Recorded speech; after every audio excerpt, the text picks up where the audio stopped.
ndimune white. Ndimune white? Ndimune yellow. Alright. Ndimune yellow iri baba. Come on, Dad. Who told you to sit here behind this thing?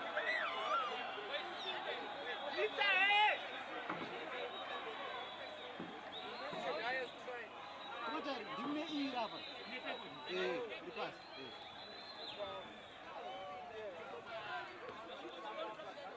Muchekani fist girl. Anja fist. Yangu iri kuita. But vanhu vanga vachitanzilingira ndaisa ari.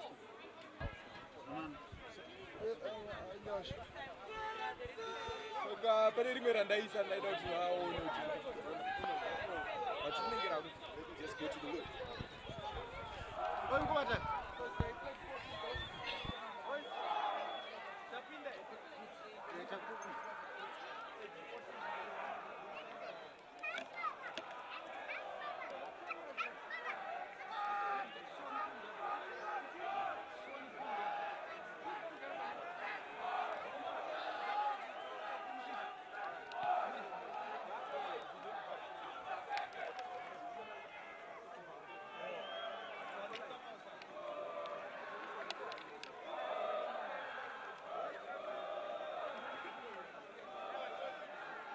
Just release up and green up. Pane my cable. Kwete pap. Pa my cable, pane converter.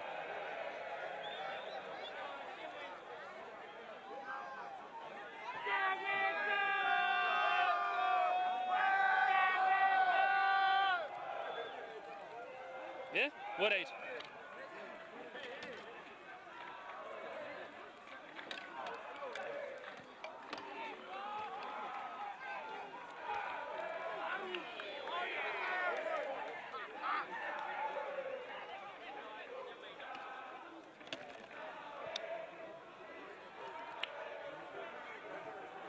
Yeah? Yeah.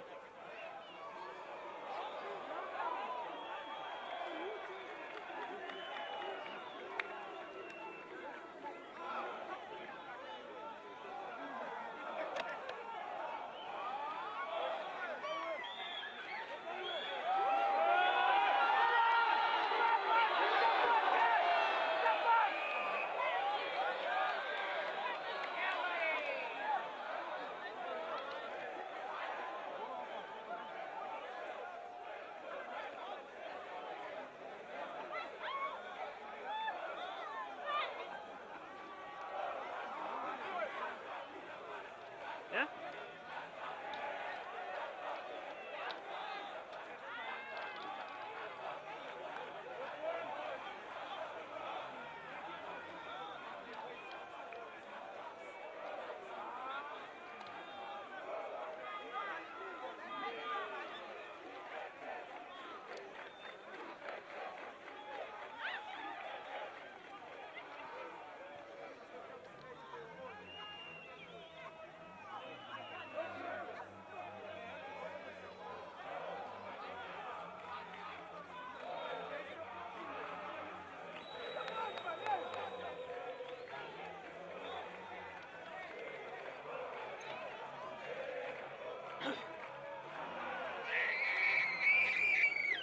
Puede ser, escucha.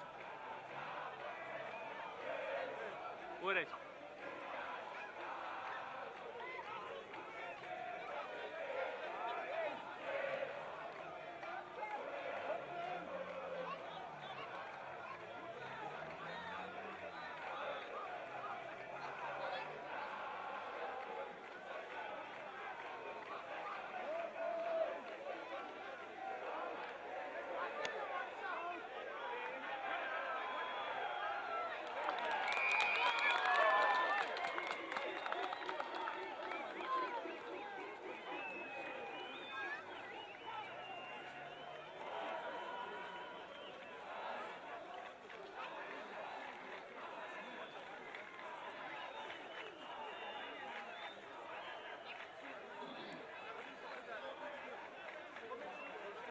Yeah, boom.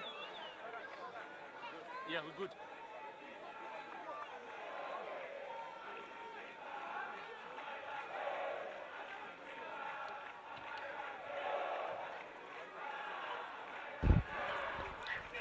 It's a good afternoon to you and welcome to All Schools Media here at Prince Edward High School. It is on Jubilee Field where we're witnessing arguably one of the biggest schoolboy rugby rivalries in Zimbabwe as Prince Edward hosts Churchill. It is the Tigers taking on the Bulldogs, and it is across all age groups. Now it has been a pretty good day for Prince Edward in some of the other age group games as they've been notching up victories, but as it stands right now we are preparing for the big one, which will be the Bulldogs, the first team of Churchill taking on the Tigers, the first team of Prince Edward. But right now we are looking at the second team, and in the commentary box is the tag team, the duo that does the business all the time, Ruimbo Chakureka and Sydney Savanu. And Churchill, if you're just tuning in now, Churchill has just scored a try. They are leading 5 points to nil against the PE second. Sid,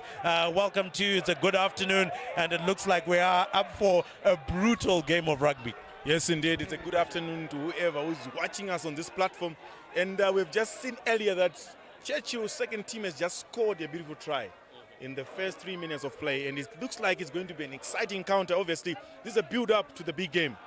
Tigers taking on Churchill. The last time these two teams met, it was at St. John's Derby Day. And obviously, it was the Churchill Bulldogs who clobbered the Tigers by 43 points to nil. All right, one of the things that I will say, Sydney, today will be a different game altogether in my view. I believe that Tigers vastly improved, particularly in the match that we commentated on against Falcon. Prince Edward played a very decent game, and I think that they will be up for it, up for the challenge. They will want to defend their honor here on Jubilee. But just concentrating on what is happening on the field of play, it has been a little bit scrappy as for now, but a kick up field by Churchill, and immediately the young man from Prince Edward kicks it back to Churchill, and luckily from the boy from Churchill, one sidestep too many and he lost his footing there, and luckily for him there was a penalty given by the referee. And there we go again. Quick tap and go. The young number 9 has been really a live wire for Churchill here, but let's see how they continue to progress as they have the ascendancy. Oh, lovely pop pass coming through and taken down immediately. And Churchill will continue with the ascendancy. They do have an overlap. If the young man could just pop the ball up, he finally has. And the lock there wearing the jersey number 4 taken into contact, and Churchill will recycle the ball. So going through phases here and being as physical as possible, but the Prince Edward defense so far holding resolute. Yes, it's been the Churchill second team attacking since the kickoff, and it seems as if Churchill's second team, they are really looking forward to pounce on the second team. Oh my goodness, it's not the Tigers, it's the super seconds of Prince Edward who are actually experiencing some difficulties right now. But that's a brilliant tackle, and the referee blows for a long arm penalty right in the 22 of Prince Edward, and it's now Churchill. We are obviously looking forward to take it quickly, as we see that scrum have always been really a menace to the second team of Prince Edward. Just taking a quick tape there. And Ribo Chakorega, your thoughts on that young number 9? Well, the young number 9 has done the business for them. He's really pressed into the half for Prince Edward here, and there'll definitely be a lot for them to try and deal with. But it is Churchill now leading 10 points to nil. Is leading 10 points to nil with a conversion yet to come. So Prince Edward finding themselves on the rope here. And what is also interesting to note is that sitting on the technical bench is one of the legends of rugby at Churchill, and that is Preya Chitenderu, and he also represented the Sables as well in his fledgling rugby career. So definitely a lot of experience coming through to these youngsters. The conversion comes through. It looks like it's good, but it doesn't seem like as if he got that one over. So him not getting it over means Churchill lead at 10 points to nil. Could this be a reflection of what might be coming in the first team match? Oh boy, oh boy. I like what you've mentioned earlier, that Prince Edward, they've been winning from under 14s up to third team, but now it seems as if, Churchill, they're really coming back. Is this a carbon copy of what's going to happen, Rimbo? Well, as a former Churchill. Oh no. So he's not neutral. So I'm going to comment from here. But it's Prince Edward, second team of Prince Edward. We're just going to do a restart kicks over there, and it's high. And unfortunately, it's not safe in the hands of Churchill. It's now ping pong, and it seems as if the second team of Prince Edward, they are now in possession of the ball, just looking forward to build those phases slowly. And here comes, they're still in possession of the ball. There comes the big boy with breaking one or two tackles there. It seems as if the second team of Churchill, they're really struggling to contain him, and it's still PE who are in possession of the ball. As we see that scrum just slowing down the ball over there, and no, he decides to get contact, and it's still PE who are in control of the ball. They're now doing those pick-up and drives. Unfortunately for now, I'm just going to be talking because Wimbo Chao Koreka is an ex-Bulldogs player.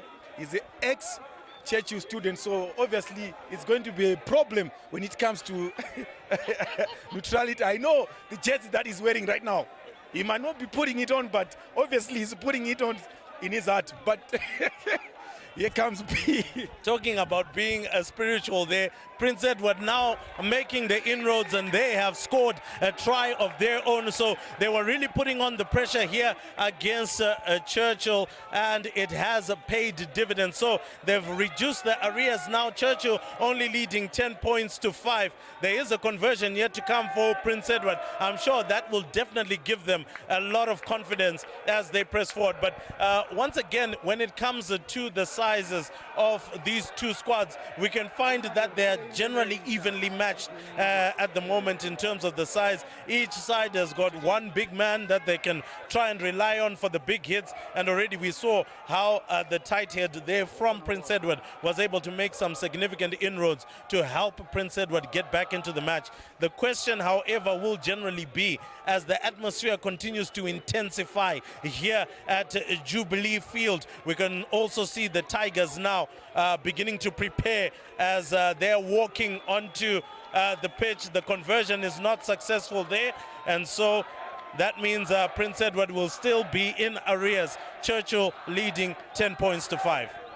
Yes, Churchill just still leading 10 points to 5, but seems as if the second team of Tigers, they're slowly creeping into the game. As we saw earlier, that slowly they are now keeping their composure, and that's why they crossed the touchline earlier. As we are waiting for the ball, and it seems as if the ball boys are off duty today. Well, it could be some of the gamesmanship there that could actually be playing a significant part. We all know how all of that actually begins to, play its part in the way that these teams will play, and the frustration that will come with the ball being delayed and so on and so forth. So all this is a part of what we would say is the gamesmanship. But it will be Churchill that will be restarting us here. And one thing I must say, the number 6 and the number 9 from Churchill have been really good live wires. But Prince Edward has been doing better ball handling. Now here come Prince Edward, and they're looking now to send the ball out wide, but that one goes straight into Churchill possession. Now looking to pass the ball down the line. They do have an overlap. Oh, that pass was definitely not on. But immediately going into the tackle, and Prince Edward looking to clear the ruck here, but the referee immediately calling for a knock-on and saying that will be scrum down, and that will be Prince Edward ball. So Prince Edward have a second bite of the cherry here, and I'm sure they'll be looking to make this one count, Sid. Obviously, let's talk about the rivals between those two teams. Trust me, these two teams have been rivals ever since, I don't know, maybe the 90s. The early 90s, and these two teams, we can literally say that they hate each other. And I can feel the tension. I can obviously think, there's going to be one winner today, and whoever is going to win is going to feel it, not just in the bones, but as well as psychologically. And as we just watching there, just Churchill, it's a long arm penalty. Chelsea, they took it quickly, and it's still going. Obviously, the referee is going to blow for not 10 yards, but it seems as if the advantage is over. But here comes a little number 6, who has been a live wire for the Churchill second team. As we said, the big boy there just coming into contact, and obviously the services of Churchill's backline is very quick. Obviously they will favor their backline players to do the job for them. All right, so another long arm penalty there. So I'm not so sure if the referee called that one a little bit too late because you had mentioned that 10 meters had not actually been put in effect. But nonetheless, they are in the 22. They decide to go for a quick tap and go. So you can find that maybe some of the decision making clearly not at first team level here. We're finding a lot of sevens play, one would say, in the 15s game. I would have recommended a kick out for touch, go for a line out, set up a maul, drive it close because you're already within the 22 and you can't afford to do that. But here comes the number 9, or the number 6 rather, from Churchill. Can he get into the try box? It doesn't seem like he can. He has been stopped dead, and Prince Edward are desperately pressing here with their own defense. They keep on pushing and pulling, but they are deep within their own 22, and all I can say is Prince Edward are reeling at the moment. Now waiting for the ball to come out. It finally does come out. Now looking for the big man. He loses the ball in contact, and that means that Prince Edward can now take on the ball and see what they can do from here. And with that one, that definitely was a knock-on, and it will be scrummed down in Prince Edward ball. Yes, it's a sigh of relief for the Prince Edward second team. Because pressure was really building up for them, but now they can now relax and hopefully to play themselves out of danger. But it's going to be interesting, the decision that they're going to make is, that Prince Edward, they really favor, to run the ball out of danger.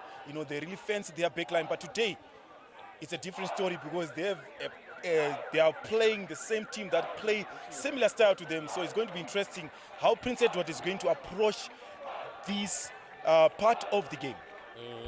Well, it definitely will be interesting, and as you can see, the Tigers are, prancing, as one would say, as they're coming through the back of that try box, close to their changing room, and we know that they will have a serious talk with Sean D'Souza. He'll be preparing the boys, because this one is not just about the physicality, because they can also bring the physicality on. It's about the mentality in the game. How are you going to make the right decisions? But Churchill right now making a poor decision there and a knock-on, and immediately losing that one. But luckily for them, there was a penalty for a high tackle that was made. So what are Churchill going to do here? Maybe I would have used one of the big boys, the tight head, to try and maybe get that one through, but they decide to go with the hooker. He goes into contact and immediately he's felled down. Yes, I'm not really a fan of that decision, but anyway, here comes Churchill, and then they score, so it means that Churchill, they're now 15 points up with a conversion to go, but great pressure there coming from Churchill. Let's talk about the tactics. We can see that the Churchill, they are really using that 2-2-4-2 formation, whereby they have the loose trio, playing close to the backline players, and obviously the big boys, they're playing in the middle of the park. So great tactics there by Presh Tendero. Obviously the experience is coming in, also considering the fact that he's an ex-Sabres player. He has seen it all, he's done it all, and he's now passing that knowledge to the generation that is coming. Oh yes, definitely passing that knowledge on. But one of the other things that he would not be happy with is some of the decision making there. Sydney, I don't think this one was supposed to be as hard as it was. But here comes the fly-off. He goes for it. It had the direction, but unfortunately did not have the distance. And immediately that calls for halftime. So Churchill comfortably in the lead here, 15 points to 5 against Prince Edward. Prince Edward will have a lot of work to do here, and I'm sure you, Vera, will have some stern words for his youngsters. Don't play with the ball in your own 22. You will pay the price, and they paid the ultimate price for doing that. But we take the halftime break. We'll be coming back with more action. It is All Schools Media. Make sure that you like, share, subscribe, and comment to all this action. Arguably the biggest derby day in Zimbabwean rugby.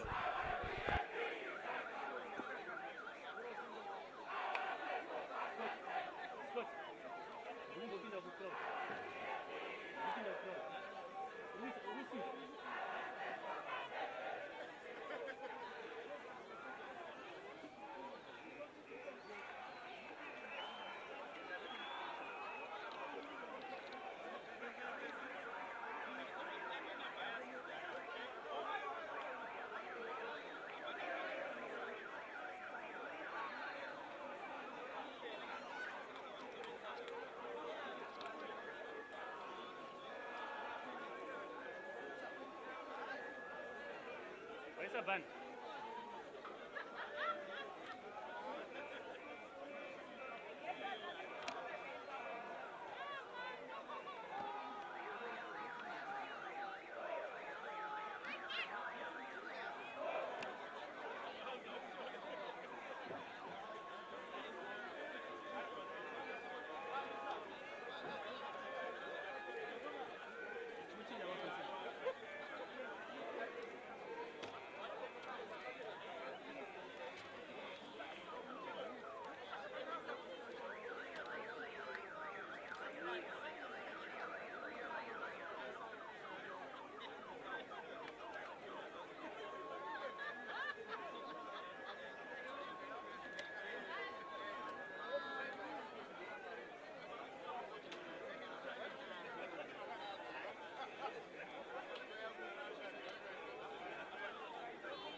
Cine comedy, nu tot ce serie era. Nu sunt, ia cu fonul. Just, apa cine?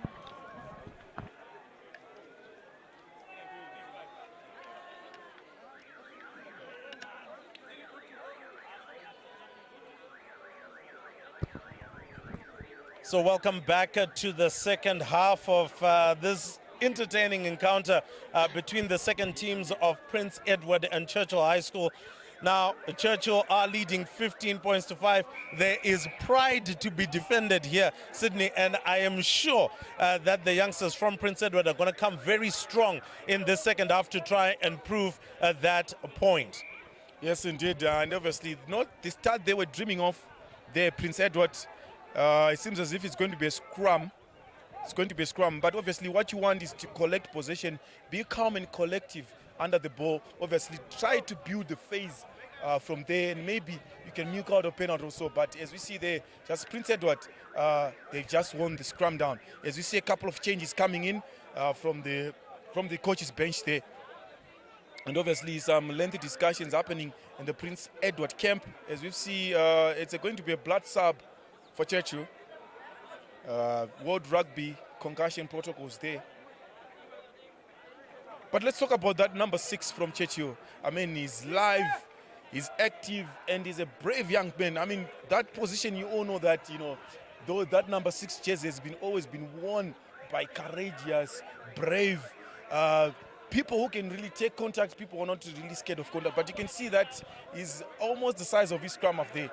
And well, it is Prince Edward now from that scrum at the halfway line, and ball going through the hands quite nicely. Well, once again, Sid, as you've always said, don't jump a tackle because that could prove to be dangerous for you. But Prince Edward continue now with the momentum here, but well done by Churchill. A good steal of the ball there by the number 23, who's come on temporarily for the number 9, who is, currently bleeding at the mouth. But Churchill now, oh, what a dummy. Number 13 there, unfortunately losing that ball in contact, but that was a lovely dummy. If only he had released it after the dummy, I think that was going to be a straight try for Churchill. But Prince Edward are the beneficiaries of that knock-on, and they will continue with the advantage here.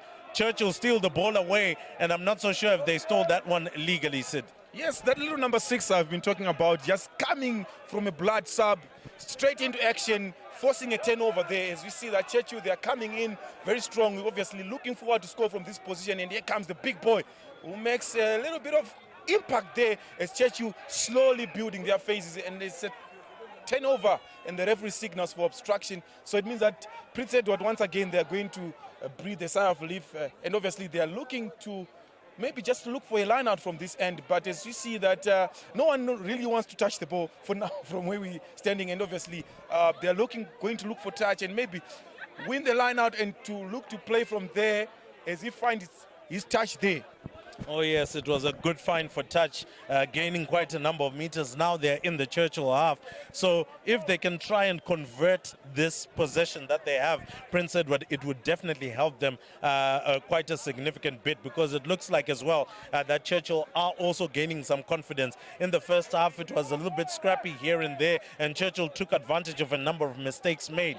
But now that the game is evening out, it seems like now Churchill have got the confidence and will run the ball through the hands. A couple of dummies that we saw, particularly close to the touchline. The line out is not great, but also the take from Churchill was quite poor, and Prince Edward retained possession from the line out, which originally was theirs. It looks like they've got a bit of an overlap on the outside, but poor passing will hand possession back to Churchill because there was a knock-on the ball there. But great work from Churchill's defense. They are not really shifting wide. They know that Tigers, they are really dangerous, especially not Tigers, the second team of Prince Edward. Obviously, in the couple of years, these players could be Tigers, but they really see that the Prince Edward teams, they are really dangerous, especially on the outside, and that's why they are doing that shift defense. They know, because they really know what to expect from these youngsters. As we see that there, Churchill just winning the scrum cleanly. And here comes Churchill, and that pass was a little bit loose. And Churchill, they are looking forward to play from their end, and successfully they've gained a number of yards in case of that youngster. Is he going to go all the way to score? Oh, the offload is not good. Offload is not good, but however, it's still Prince Edward. And I see a little bit of forward pass there, Ruimbo. Did you see that? So it's a forward pass, still Churchill with pressure. They've just won the scrum down right at the 5 meters in the red zone. So Churchill with another opportunity to attack and maybe score from this end. Oh, yes, definitely. But that was quite interesting as well. It was a high tackle, and I do hear the shouts from the bench that was a penalty try, because clearly he had broken free. But also at the same time, he did have men on the outside. Maybe if he had offloaded, it would have been quite easy. But look, at the end of the day, that try, unfortunate not coming through from Churchill, but really good play from their number 11, their left winger. And Prince Edward clearly on the ropes and trying to make things tick here, but things are not ticking in the way that they would love to, as Churchill continue to mount the pressure. And as you can see right now, the support all over this ground is really beginning to mount up from the parents section, and of course to the youngsters coming through from school. Sid, you remember back in the days when you used to support and you would be playing in these big rugby matches. I mean, how did it feel like back then? Man, oh boy, I remember back in the days, we used to have a Churchill Rugby Festival, and it was a privilege to play in this ground. Obviously, the fortress of the Tigers. The fortress of the Tigers, you know, it was really something that you'd really look forward to. You would consider yourselves fortunate if you had a fixture in this, and on that turf, it would really be a privilege. But right now, these youngsters, obviously, the game is still being played, and still the Churchill leading Prince Edward seconds by 15 points to 5, and obviously it's been Churchill being all over. It's the second team of Tigers by a margin. Oh yes, definitely by a margin. The line out comes for Churchill. Churchill now need to spread the ball out. That was a delayed pass straight to the first center, and he was met with a tackle from Prince Edward. Oh, Churchill do have an overlap, but that ball was a hospital pass, one we call a Hail Mary, and that did not provide any form of relief for their left winger. Man, that one went straight into touch. So this line out will turn over into Prince Edward's possession. If they get the ball, definitely you have to kick out of your own 22 and you have to try and chase, and maybe if you can find touch, that might also help the entire cause. But it is going to be interesting times indeed, as the scoreline, as mentioned by Sydney before, remains 15 points to 5, and the time is moving in this second half. And if Prince Edward aren't looking at the clock, they might just pay the price. Yes, indeed, they might pay off the price, and we can see a couple of changes there coming from Atake. Just pulling another youngster out and pulling a couple of youngsters in as well, just to introduce that fresh pair of legs in the game. Looking forward, obviously, to keep on, putting pressure and applying pressure to the Prince Edward team there, as we see a misthrow there from Prince Edward, and obviously it's going to be the Churchill who are going to be throwing the ball in the scrum. And a couple of changes for both teams as well, as you see there from the far right end of the pitch from where we are sitting. Prince Edward, just getting ready to introduce two players on the field of play. And it's a big scrum there coming from the Prince Edward second team. It's going to be a line out. Why? It's a long arm penalty. Why? Because you're not allowed to push more than 1.5 meters at this age group. As you see the Churchill just looking forward to for that grabber kick. Is it going to be successful? But he's obviously going to apply pressure to the Prince Edward second team. I think he went in with that ball, so it's going to be a 5-meter scrum. It's going to be a 5-meter scrum, but Prince Edward, they are not really, they are not really clicking. So it's going to be an indoor drop kick. It's going to be an indoor drop kick, but it's an interesting decision there coming from the referee. And the ball just traveled I think we're going to have a retake. But let's talk about Prince Edward's second team performance. They are really coming second in each and every department, whether it's line out, whether it's scrummaging, whether it's agency. Your thoughts on that? I think, trying to get out of that mold of the pressure that has been applied by Churchill, and they're trying to rush their decision making, and that is what is causing them to fall into more and more pressure. I would think even with with this in-goal dropout, one of the new rules that have been laid by World Rugby, that if a player goes and places the ball down in his own try box, then he has to take an in-goal dropout. So these are some of the new rules that are coming through with World Rugby. But anyway, Churchill have the ball, looking to pass it down the line, goes into contact, but some good leg drive there to gain some meters. And here we go, Churchill again. Oh, lovely pass through the gap. He needs to offload it. Unfortunately, couldn't offload that one. And so that means Prince Edward can take possession of the ball here. Now close to that touch line. And luckily for him, he's got good leg drive, but he's finally been taken down.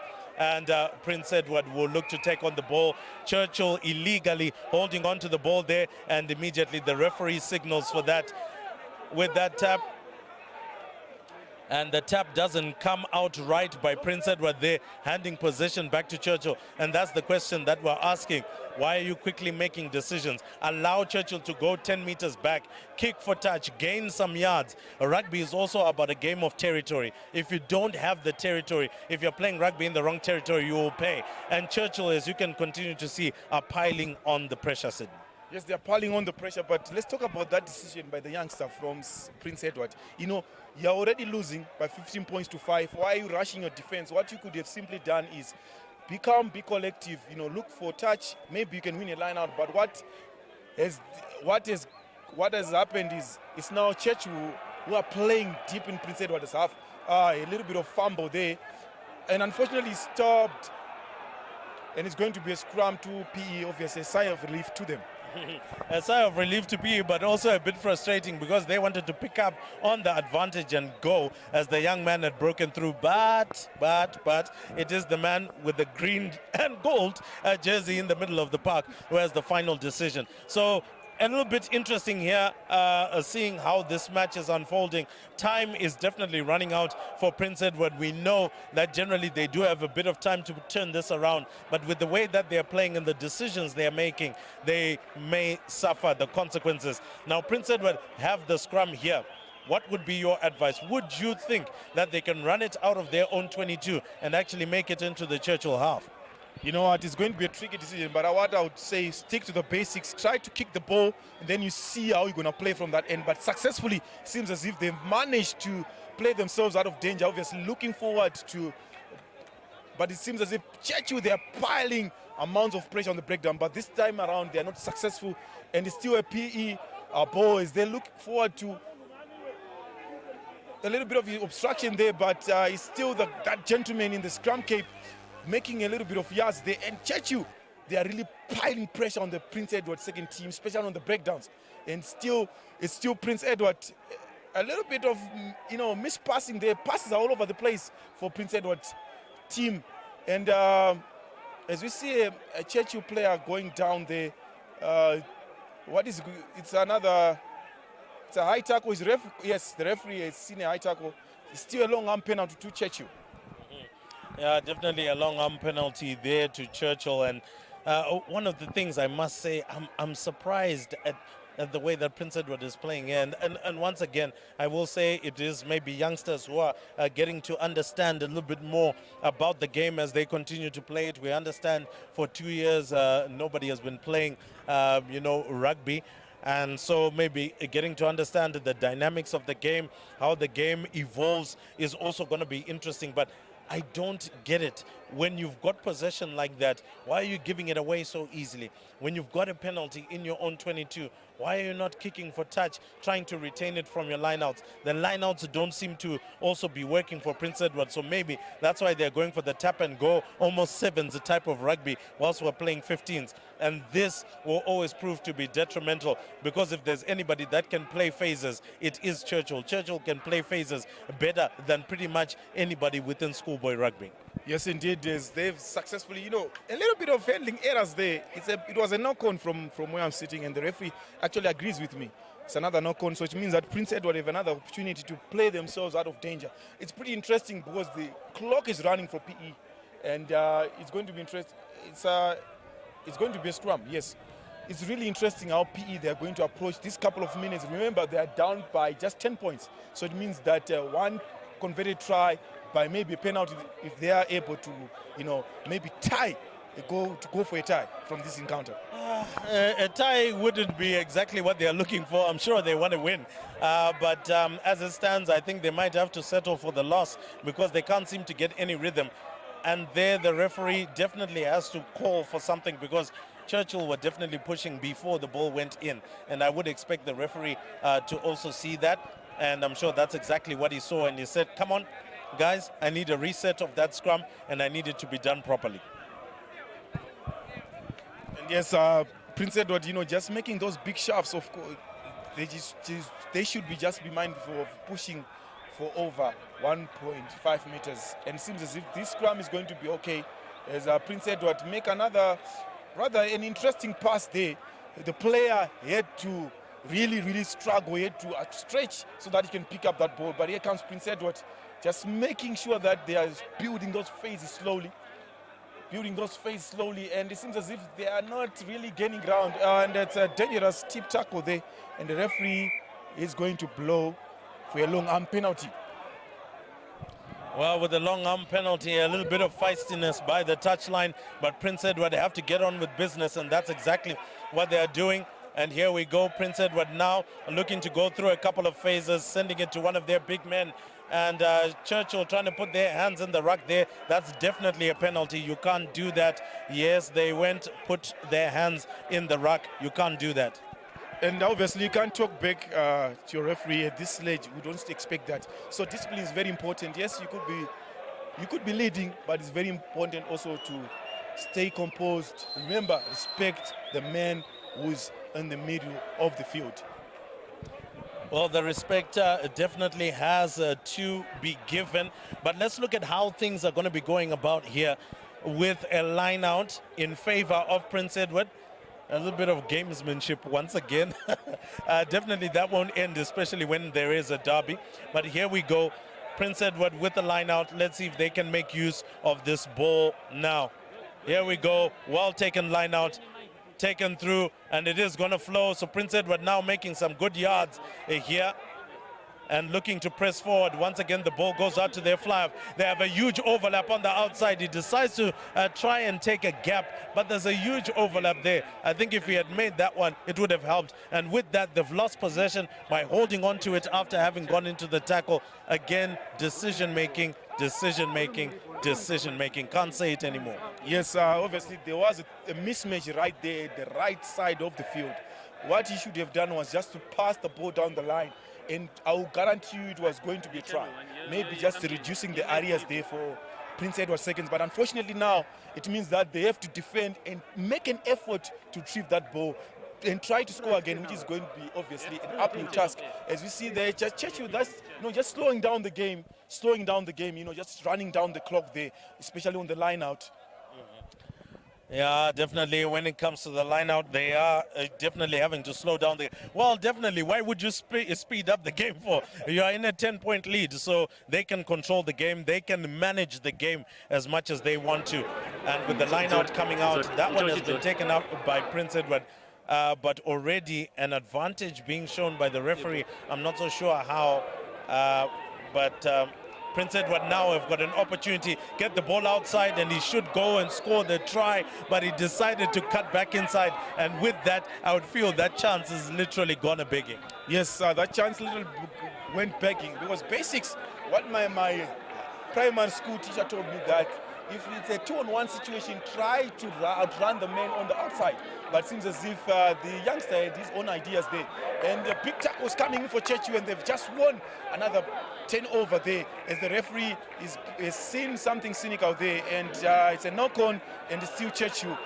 Churchill, it seems as if everything that they're doing right now is now turning to gold. PE, they have to work really hard if they have an opportunity to come back and at least fight for a tie.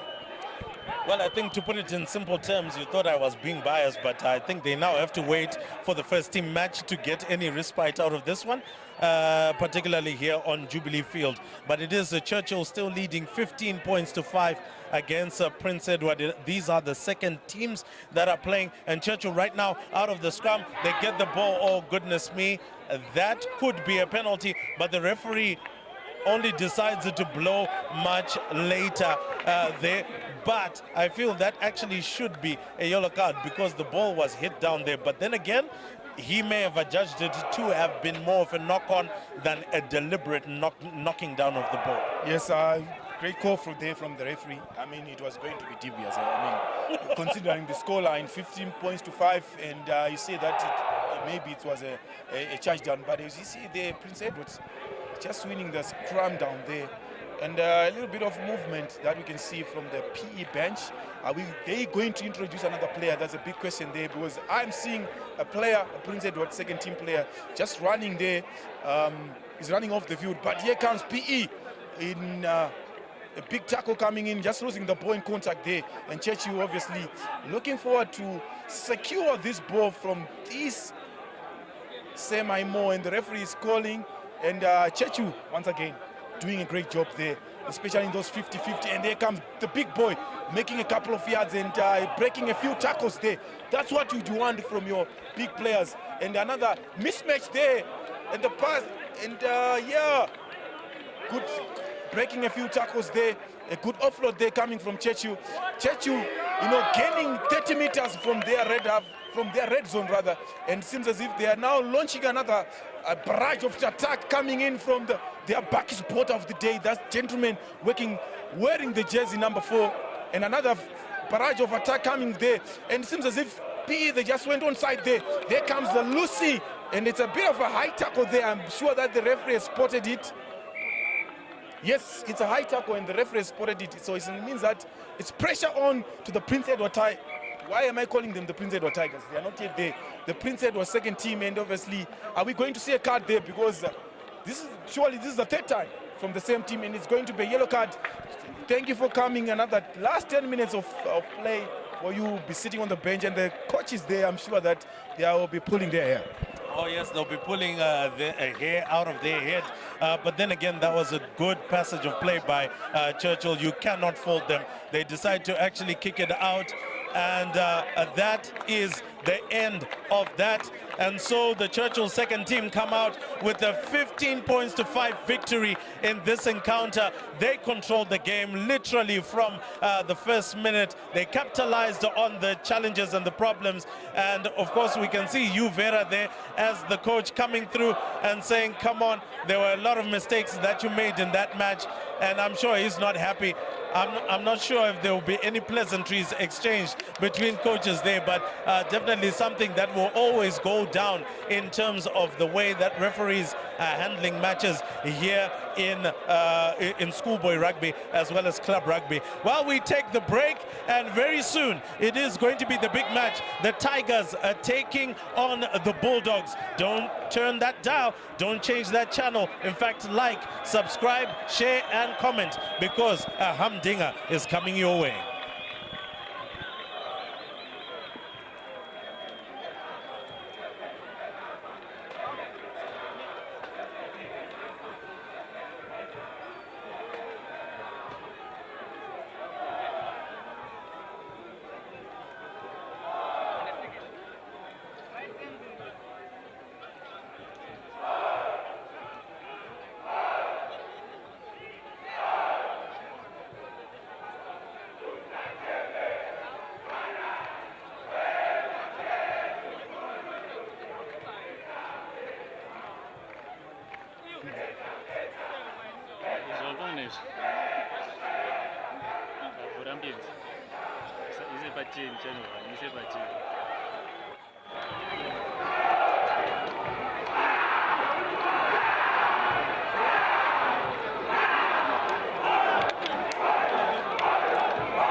Here we are, and as you can see, it is the Bulldog that is being laid on the carpet as the tradition demands and requires.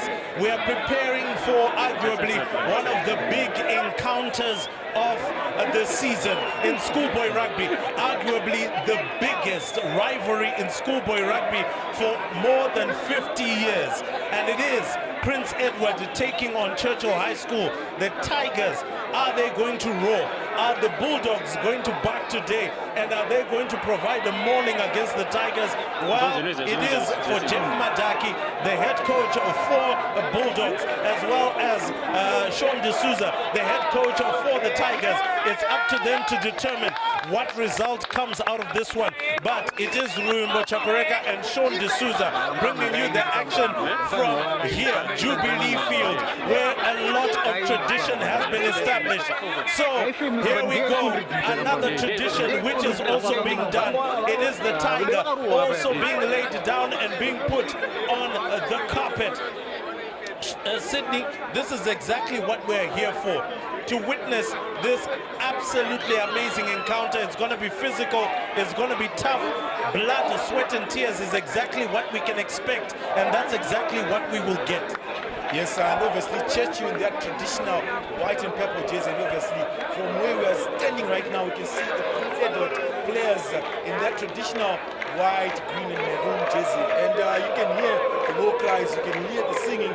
This is going to be an exciting encounter. Trust me, don't touch that icon, because All Schools Rugby will bring you that live match, full 80 minutes of just pure action right here at Prince Edward Field. All right, one of the other things that we'll be watching out for is of course the pipe band, which will lead Churchill onto the field of play. Now, if you look at the length of the tunnels, it's absolutely ridiculous, but it shows you the amount of support that both these sides carry when they play in this encounter. So we're just looking for what will happen in this particular encounter. And here we go, Churchill getting ready with the pipe band. One of the things that has been said to Sydney as folklore is that when the pipe band begins to play, then that's the end of that. Once it plays, then you actually grow weak in your knees. It's almost like Liverpool fans singing "You'll Never Walk Alone" when that pipe band begins to play. Oh boy, you know what's going to happen. Everything will be left on the field of play. These teams haven't played each other in the last 2 years, so you can really feel the edge of these teams, and the players just go out there and win. Trust me, let's forget about the 43-0 at St. John's Derby tournament. This is it. This is the league, and everything it's going to be left on the field of play. Let's not forget that these are the Zimbabwe under-18 trials. So it's not just pride. Players are playing for pride, not just pride, but as well for a place in the national team. Obviously, the Cravenwick side, you know that a number of youngsters are going to be picked from this side, and hopefully that they're going to play in South Africa for more opportunities down that side. Oh yes, definitely they'll be looking for that, and as we can see, the pipe band is coming onto the field of play, and as always arrayed. This is arguably one of the oldest pipe bands in the country. We do know that St. John's College do have a pipe band, which are the current world champions in terms of being pipe bands, but Churchill were the first to actually pick up that world championship status, and that was quite a number of years back, close to 20 years back. But Churchill continuously reviving their pipe band, and it's now playing more often, in particular on derby days like this. I mean, what an atmosphere, absolute beauty. This is exactly what we're here to witness. Now, whilst talking about that, we are going to be seeing some of the youngsters that did represent the Pitbull side, which is, of course, the under-21 side, which stems out of Churchill High School. And we're going to see some of these youngsters actually playing in this side. So if you do see some familiar faces, then that's exactly what it's all about.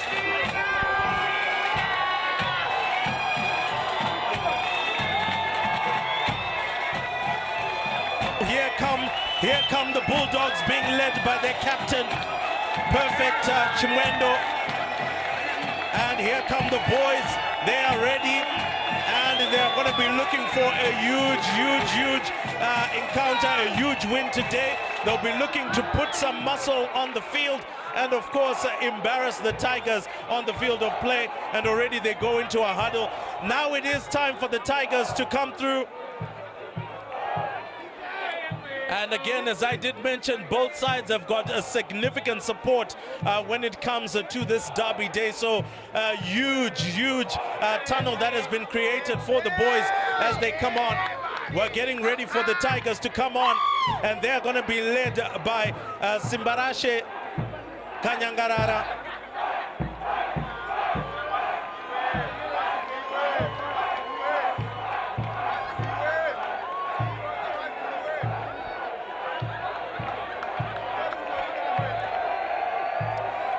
So here come the Tigers. Simbarashe Kanyangarara fired up as the captain, and the Tigers going onto the field of play. When we look at the size, well, Prince Edward and Churchill are pretty much on the same level. The question is, who is going to be more tactically astute? The question is, who is going to exercise more discipline on the field of play?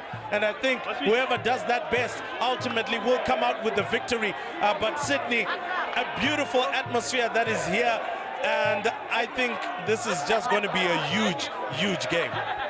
Yes, it's going to be a big game. Let's not forget what happened at St. John's Derby Day. And obviously, it's to be fresh in the minds of the Prince Edward Tigers, losing 43-0 there against the Bulldogs of Churchill. Arguably the biggest scoreline that these youngsters have suffered in the hands of Churchill. Oh yes, definitely. That is one of the biggest scorelines that they've suffered. But also to put things in perspective, remember it was a time that Prince Edward had not had their coach, who had gone on to work with the under-20 side, which went and represented Zimbabwe at the Bartes Trophy. So let's see what will happen here. Sean D'Souza has had a significant amount of time with the side, and will be looking to see how his boys will perform today. So the technical benches are generally ready. The coaches are sitting and getting ready for this physical encounter.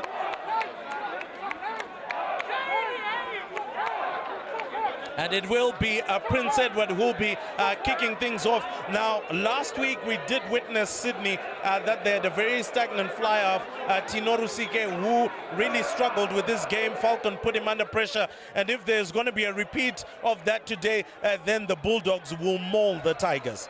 And obviously they're attacking, just straight out barking instructions to his boys. Just, guys, let's go, let's play. Let's go, boys. You know, just encouraging his boys.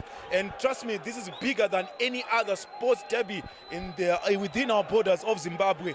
And obviously, you were talking about earlier the number 10, who had really a horrendous game during the Falcon game. And obviously, the Prince Edward Tigers emerging victorious there, 15 points to 27. You can say that it was really a convincing win over there. Another rivals in version of Mad Dogs.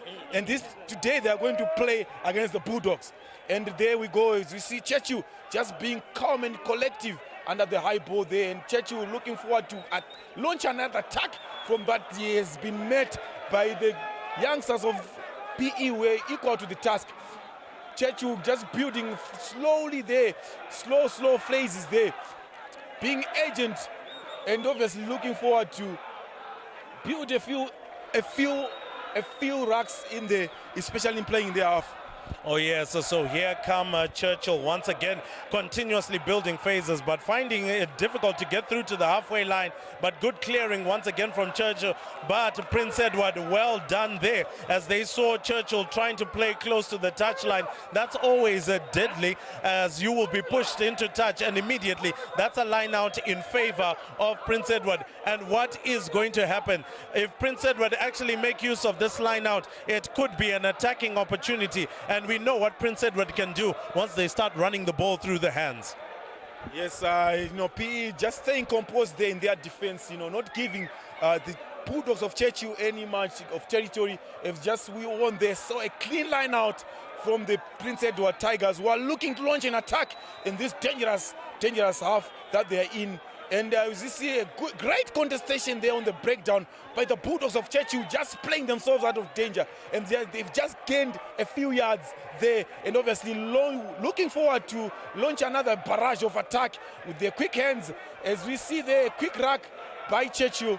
Are they going to kick the ball? That's the question, because, I mean, they're going to play it. They're going to try to play it out of their half. Well, they look like they want to get out of their own half, but once again, it looks like that Churchill are fancying themselves here against Prince Edward, so they want to continuously run the ball. But the danger in that, though, Sydney, is that when you do lose possession, it will become very difficult. Finally, Churchill decide to go for the kick. It's a deep kick, but well taken there by Prince Edward. It goes for a couple of side steps, but immediately goes into contact, and Churchill are there at the breakdown, putting their hands in, and referee Shingi Joya says that is absolutely illegal, and immediately he comes through and says, son, you don't do that, otherwise next time you will find yourself with a yellow card. Yes, but did you see the rush defense there by Churchill? You know, isolating the Prince Edward player, quickly making sure that the tackle is there, complete tackle is there, and making sure that to go for that quick turnover. As you see, they're just kicking for touch, obviously trying to fancy themselves for a line out. They've just won the first line out there, and they'll be looking forward to pile pressure on the Bulldogs of Churchill in that line out department. Yes, whilst talking about lineouts, the first lineout they had was very clean. So let's see how they go about this one. But very much so, Prince Edward holding their own against, Churchill. But Churchill here, again, I feel that they need to be making some better decisions, more tactical decisions. Remember, this is a match with a much improved Prince Edward side who showed great improvement against Falcon from that defeat at the Derby Day Festival. So what you want to see is Churchill making decisions of gaining some territory, winning some of their own lineouts, putting enough pressure on Prince Edward to force penalties on them. So that is something that you would be expecting and hoping that will actually happen. But let's see how Prince Edward will go about business at this particular moment. And Josh Becker, he had a pretty decent game against Falcon last weekend, so let's see how he fares here. So an 8-man break, but immediately had a good tackle, good defensive tackle by Churchill. And here we go, ball coming down the line. They do have an opportunity. Simbarashe Kanyangara not able to hold on to the ball. He decides to come round. Can he make it through? He decides to go for the kick. That's Shadrach Mandaza there. He was also representing the under-20 side at the Butters Trophy.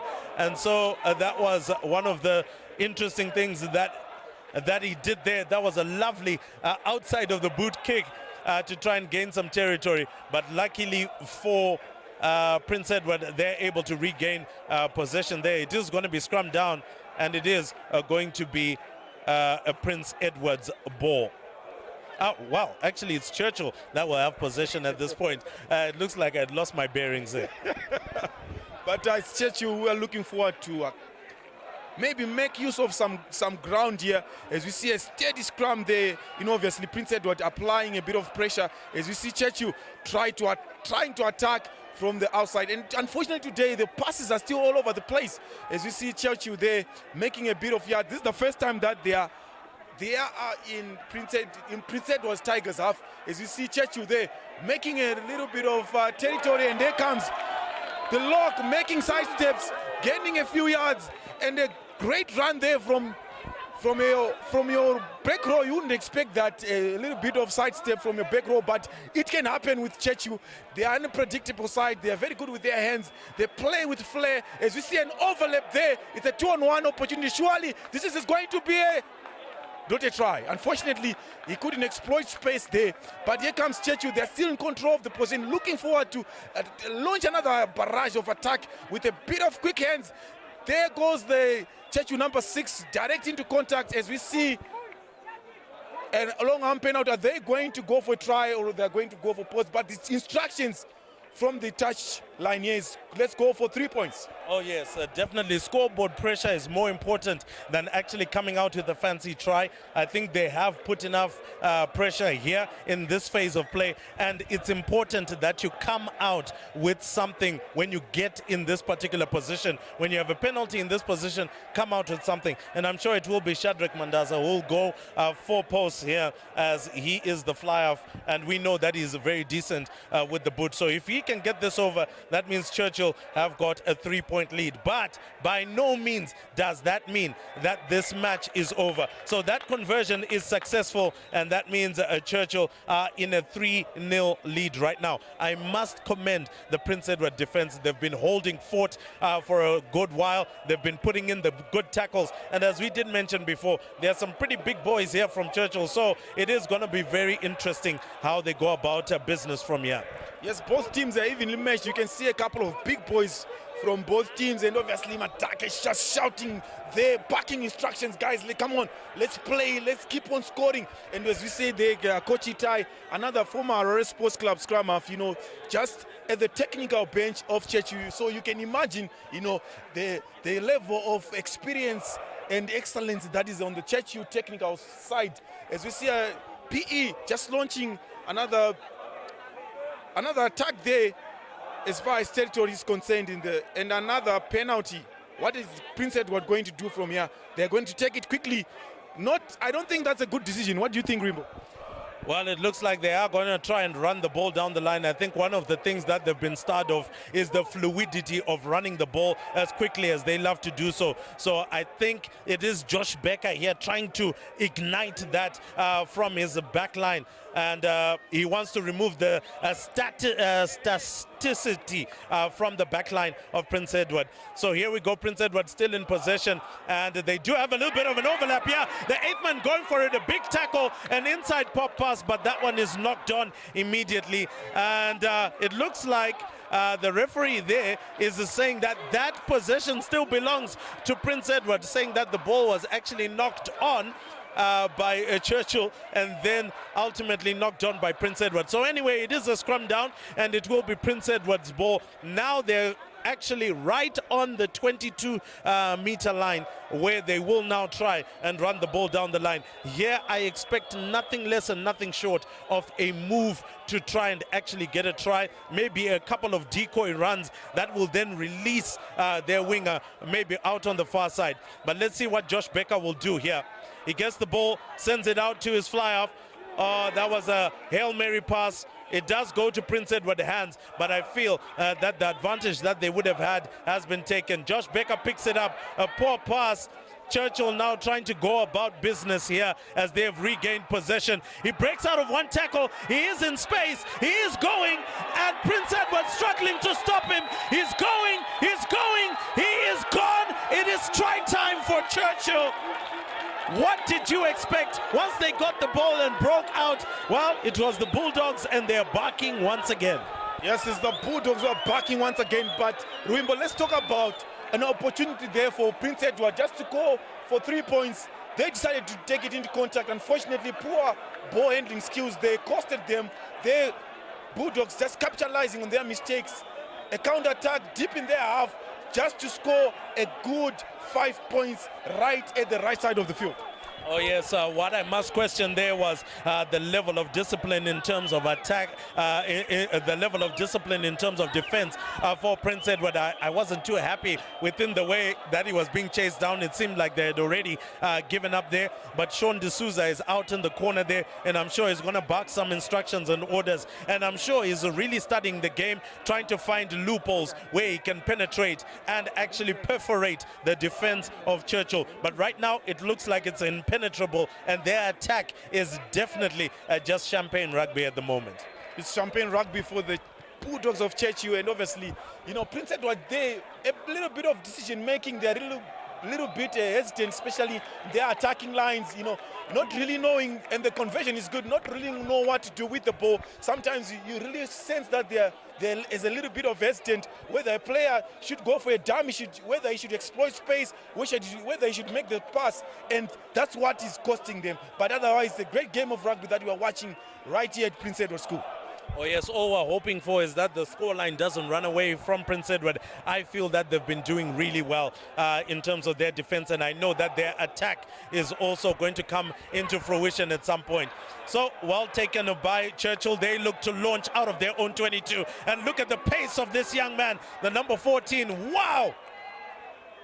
absolutely amazing. And Churchill continue with their barrage of attacks, big hits as always, coming through there from their tight end, but now immediately going into contact.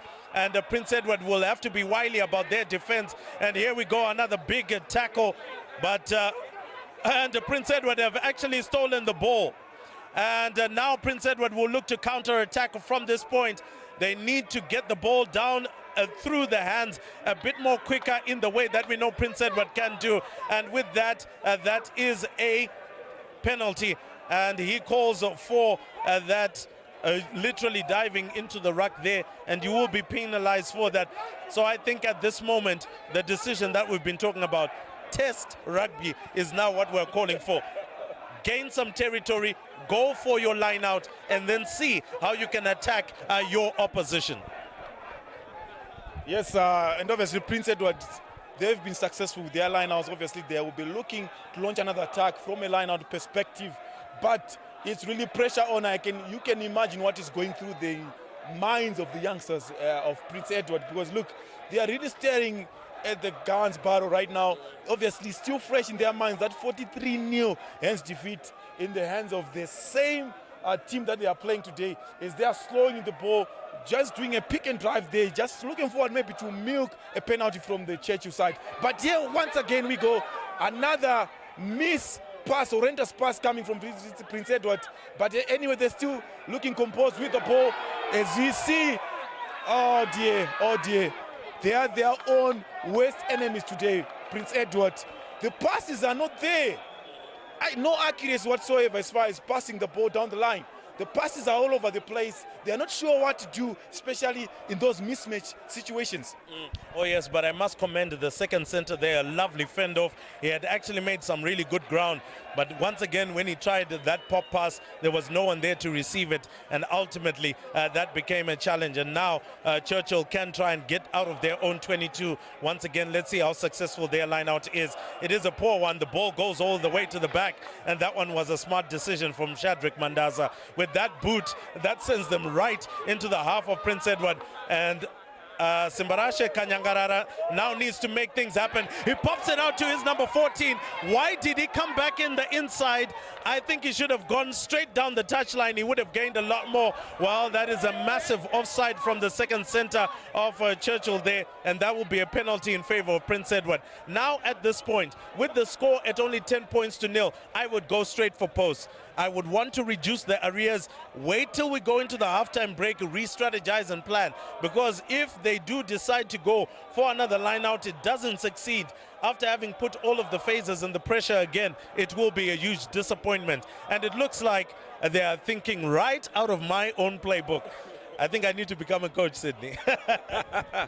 But anyway, good pressure coming there from Prince Edward, just winning a strategic position there. They can actually kick for points. From where we are standing right now, it's actually, you don't need to find an angle. There's no angle. They just kick down the ball right in between the poles. But look, this youngster, he has been struggling with his kicking, but today his kicking boots are on. It's a 10-3 in favor of Churchill, but great work coming there from Prince Edward. So Tino Rusike there more confident about how he was going about the process and immediately getting that one over. So Churchill still leading, but it is 10 points to 3, and these are the kinds of situations that Prince Edward loves to come back from. They are usually the comeback kings. They usually don't give up in the midst of a match, so they'll keep on coming, and Churchill will need to be a little bit more wily about the way that they go about business here, because if they don't, Prince Edward will come back into it, and who knows, might even steal it at the death. Yes, as we see that Churchill there, just looking forward to reset, and it's a deep kick right in the Prince Edward. It's a knock-on. Oh dear. It's a knock-on. That could be offside because that Prince Edward player was in front of the ball. But however, it's still Churchill with the possession of the ball. But you can just wonder, Wimbo, how do you catch a ball like that? It's a high ball. You need to be composed under the ball and put it right underneath your chin.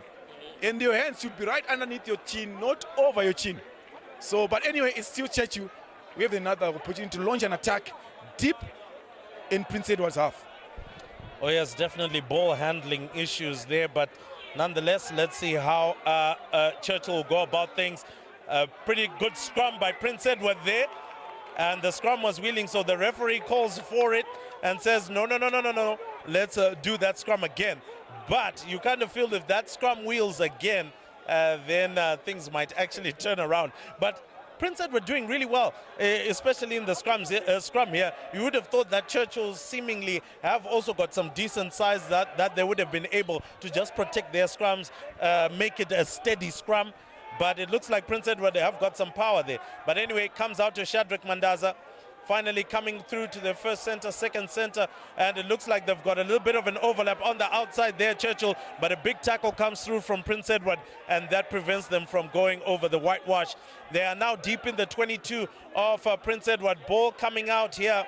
That was a decent tackle on Shadrack Mandaza, and we all know how important he will be. Here, if the ball comes out to the tight head, he looks to try and bash through, but that doesn't happen. Prince Edward keeping a maroon, green, and white wall that Churchill are finding hard to penetrate. But Churchill continue to press forward. The Tigers here pressing. They've got a huge overlap on the outside. Shadrack Mandaza decides to go for a dummy and tries to press through the gap, but that doesn't happen. And Prince Edward continue to defend here. And they are not reeling in their defense. I think they've been quite solid in defense here. Once again, another phase for Churchill as they continue to attack, and it's a penalty in favor of Churchill. Shingi Joya here maybe having a little bit of a chat with Prince Edward. I'm not so sure if that might actually result in a yellow card, but it looks like it will just end in a chat. Yeah, but you could feel for the youngsters of Prince Edward who have been defending, but for how long can you defend against a good side like Churchill? Surely you just have to concede the penalty, and hopefully that they can go for 3 points instead of 5 points. So yeah, you could feel for them. They've worked really hard to make sure that they keep this Bulldogs team at bay, but now it seems as if they're going to just concede 3 points. As we from where we are standing now, this should be an easy 3 points for the Fly-Half. Oh yes, it's definitely right in front of the sticks, and I'm sure you can even go for a soccer kick and it would go straight. And it goes straight over. So that's Shadrack Mandaza there just piling up the points from his boot, and that means the Churchill are now leading 13 points to 3 against Prince Edward. But here's the thing, I'm sure Sean D'Souza is actually identifying a couple of loopholes within some of Churchill's play. One of the loopholes is that Churchill is consistently looking to run the ball and looking to be physical. If Prince Edward can be quick to the breakdowns and contest there, they can get some turnovers. Much like what we saw with Pritchard, he was able to get close to 9 turnovers in the match against Prince Edward, all because of just quickly getting there. And I think at the end of the day, that will also be key. For Prince Edward as well, I think it will also be important that the decision-making becomes a little bit more sharper. Let's kick for touch. Let's try and find places where we can have set pieces and mauls being sorted out. And so, here we go. Let's talk about that steal for a moment, Ruimbo Chawarika. Great defense there. That's what you want. That is what you want, just to relieve pressure on every breakdown. You come in and try to steal their ball, and they've just successfully done that. And obviously, this is going to be a no-brainer. They are just going to go for 3 points. But great pressure there from the Prince Edward Tigers, just making sure that they are containing this Bulldogs team. Oh, well, this one is a long one. It looks like he's decided to go for points here, continuing to reduce the arrears. I feel that might be a long one, but then again, if he feels that his confidence is up there, much like what we used to see prior to COVID-19 coming in, there was a young man called Tinashe Ombiro who also donned the Tigers jersey on this field. He had a wonderful boot on him, and he could literally kick from anywhere. So look, if Rusike can get this one right as well, it looks like it's high, it's hanging, but it doesn't have the distance, and Churchill will take it. And now they want to run That was very close. If he had lost that one, that would have meant the Tigers would have been all over them. And another penalty. So this is what I was talking about. Pressure at the breakdown. Josh Becker goes for a quick tap and go. The big man goes into contact, taken down by Churchill, and the penalty advantage might be remaining with Prince Edward here. Good short hands, and Churchill ripped the ball out of Prince Edward's hands, but Shingi Joya is coming back and saying, come on guys, that is another penalty for not going back 10. Now this one is in between the sticks. I think if he goes for the 3 points here, that will still keep them in the match. Yes, definitely, but great pressure there from Prince Edward. Now, dominating, especially at the breakdown time, especially in the last couple of 10 minutes. But now it seems as if they've made an interesting decision. They're going to go for a scrum. I'm not pretty sure how is that going to help the situation, but we just have to see how this one is going to pan out. But I would say if I was on the field of play, I would have taken those easy 3 points, reduce your areas to 6 points to 13. You only know that you're 9 points short. But anyway, it's a pretty interesting decision there coming from the captain of the Prince Edward Tigers. As we see there, just waiting for the scrum, and it's really interesting decision there. Oh, big shove. Big shove there. What are they going to do? Another set piece move. Oh dear, oh dear, oh dear, oh dear. How do you knock on a ball that is in your hands? That is practically impossible. That is practically impossible. Come on, Tigers. Show composure. Show composure. They should have cashed in right there. Trust me, they should have cashed in. If the try was not on, just set up the ball. Play again. Composure, composure. That's how you lose, and that's how you win big games, by those marginal decision making. Oh yes, marginal decision making. I couldn't have said it any better, Sid. We were talking about the 3 points. They were much easier than what they tried to execute there. And once again, if you go for the flare, I know they want to reduce their arrears much faster than they can. But anyway, here comes the line out, and Prince Edward going about things here. Passing the ball, but immediately the Churchill defense had shut them down, but they were in an offside position. And here comes Simbarashe Kanyangarara. He goes for a quick tap and go.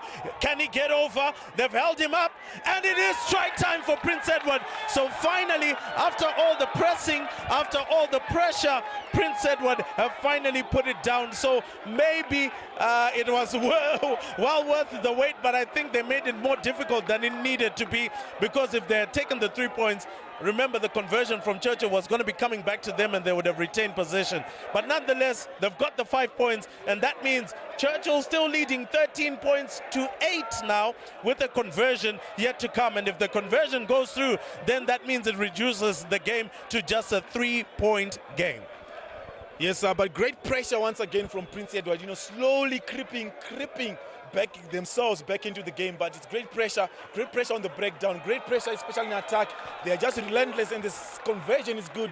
That takes Prince Edward Tigers to 10 points to 13. It's still Churchill who are leading by 3 points. Trust me, ladies and gentlemen, we are in for a treat, because trust me, the game is still on. It's still on, the game. Oh yes, the game is still on, and guess what? It's still only the first half. So it looks like it is going to be a high-scoring match, this one, because I don't think the tries will stop coming in. But immediately, we're seeing now Coach Jeff Madake also continuously releasing some instructions to try and get the boys getting it right. Ooh, that could be a little bit tricky there. But luckily for him, he didn't actually raise his arms. But that could have been seen as a shoulder barge. And immediately, the referee then calling for a knock-on. I'm not so sure how the knock-on there goes to Prince Edward, or rather goes to Churchill, because it was Churchill that actually charged it down. But then again, we do leave the decision-making to Shingi Joya there. Maybe we didn't get to see exactly what he saw on the field of play. But Churchill have the ball here, and they will be looking to actually attack at this point and make things happen. Oh, yes, a big shove, and immediately that is a penalty against Prince Edward. That will be a quick tap and go. Or maybe they might decide to actually go for post. If I was Shadrack Mandaza, I would go for post. Play test rugby. Keep the scoreboard pressure ticking. Yes, indeed, and they've done just that. So it means that Churchill now, they're looking forward just to increase their lead by 3 points, to take it to 16 points to 10. But you know what, Prince Edward, with another opportunity presented in front of them, they couldn't take it. They would have played, you know, deep in Churchill's half, but unfortunately, too many entering errors coming there from Prince Edward. So you just feel that today they are their own worst enemies. Well, it looks like Shadrach Mandasa once again will be going for post. A smart idea. This is exactly what we're talking about.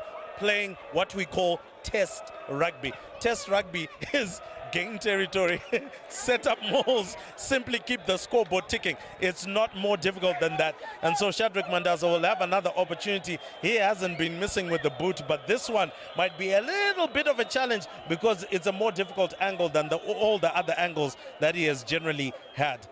And obviously they're on the technical bench of Churchill is Presh Tenderu, who's just giving these youngsters instructions. Trust me, yes, Churchill, they have a little bit of advantage as far as the size, especially when it comes to scrum downs. But unfortunately, they are being it's a try. It's a try. Prince Edward, they are their own worst enemies there. You know, you just have to be switched on the field of play. Both those things, they have happened here a couple of times, trust me. But it's another easy 5 points for the Bulldogs. You know, the youngsters of Prince Edward, they were caught unaware, they were sleeping, and the ball did what it does best, that is bouncing out awkwardly. And there was a Churchill center just collecting the ball, just going on to score 5 points, take the scoreline to 18 points with a conversion to go. That means that PE, they have to really work hard to come back into this game again. Oh yes, PE will have to work once again to try and get back into the match. So the ball, the ball hitting the post there, these are some of the things that tend to happen. I actually thought that would have been an opportunity for Prince Edward to counter-attack because Churchill was all bunched up here on the near side, and on the far side, a winger could have broken free and he would have been able to do what he does best. But Shadrach Mandasa with another difficult one. Let's see if he can get it over. It has distance and height, but it doesn't have direction. So it leaves Churchill leading 18 points to 10 against Prince Edward. But once again, as I've mentioned, Prince Edward have done really well in order to stick in this match. Many thought that it was going to be a bloodbath in the sense that Churchill would railroad and run over Prince Edward. But they said, not on Jubilee, not on our watch. We will not allow that to happen. And that's exactly what they have been doing. And about that kick, man, come on, Prince Edward, they need to stay composed. It's a high-pressure game, but you just need someone to have a calm head. But now, that restart kick is going to turn into a scrum. And obviously, Churchill, they've got bigger forwards. And they've been dominating the forwards of Prince Edward Tigers. You know, and in this situation, it's a little bit tricky because, why? It's a set-piece move. This is a source of possession whereby most teams, they can actually hurt you, especially with those type of set pieces. So it's going to be interesting how Churchill is going to approach this set piece. As we see there, it's a split backline. There are 4 backline players on this right side of the field, but it's the Prince Edward Tigers who have just won a big shaft there. Great work from their scrum. And the pass once again from Prince Edward is not spot on. However, they're still securing the ball. They've just slowed their play, but PE today, they are their own worst enemies. You know, their decision making is not on. As we see there, Prince Edward gaining a few yards there in their 22. And obviously they are now just slowed the game a little bit, you know, just to gain a little bit of composure. A big tap ball coming in there from Churchill. I mean, how can you run across? This is the same thing that you don't want to do against these boys. They will certainly hurt you. And here comes Prince Edward, big boy. You know, PE not gaining much ground. And obviously they've kicked a great kick there, but unfortunately it does no harm to the Churchill, and it's a knock on to Prince Edward. Prince Edward, their own worst enemies today. I've said that over 100 times already. Oh, yes. Once again, it does come to the issues around decision making.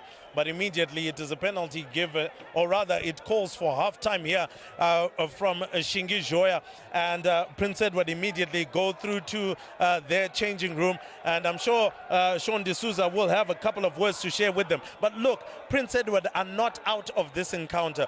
They can get back into this game, and I'm sure they can actually make it very difficult for Churchill to win it. I think at the end of the day, just some of the decision making at critical points and areas can ultimately turn around things for them. Here, Jeff Madake will be having a chat with his boys saying, guys, we need to manage this game. Game management will be important for the Bulldogs, and if they can do that, then I'm sure that they can come up with the win. But anyway, it is the halftime break. Churchill leading 18 points to 10 on Jubilee Field against the Prince Edward Tigers.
second half, as we see there, the Prince Edward Tigers just jogging off the tunnel. And obviously, I'm pretty sure that they've exchanged some ashways there from Coach D'Souza. Not happy with these charges, the way that they've been playing.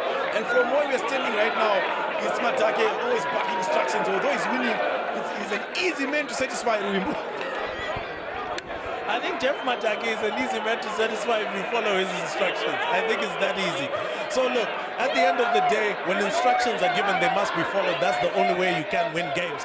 So coming back into the second half, with Churchill leading 18 points to 10, I think it is going to be a brutal and abrasive second half.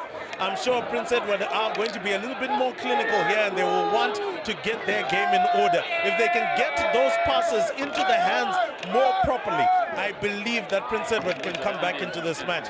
And Churchill will obviously want to extend their lead and will want to continuously, put pressure and apply it on the Tigers. And so it will be Churchill that will be restarting this match for us within the second half. I mean, the atmosphere here is absolutely great. The war cries have been going on and on, particularly on the benches on the far side. You can see the division, which is quite clear. The purple and the gray, the brown and the maroon and the green, all of that right in there, and they're there to support the boys. So let's see what Shadrach Mandaza can do here. Here we go, ready to ascend it forward, and he does. A high-hanging kick. And immediately Churchill right in there with the big tackle against Prince Edward, but they retain possession. Josh Becker here has to get the ball out as quickly as possible, but as more accurately as possible. Comes out, Prince Edward now looking to go for the pop pass. It doesn't quite come off. Simbarashe Kanyangarara, he pops it out. Can he get to the center? It finally does. And there we go, Prince Edward rolling over and over. That is illegal. You will be penalized. And there we go. And again, instruction coming from the bench is go for post. Keep the scoreboard pressure ticking. Test rugby at its very best. Yes, keep on squeezing that wound until you reach to the bone. I'm pretty sure that's what they have at the back of their minds. But it's still Churchill. We are looking forward to even to increase their scoreline. If this penalty is successful, it's going to take them to 21 points to 10. But is it going to be successful? Because the angle there is a little bit tricky. It's a little bit tricky, but this gentleman has been composed today, just in between those poles there. Let's just see how this is going to pan out. But great pressure there from Churchill, just coming in and making sure that oh dear,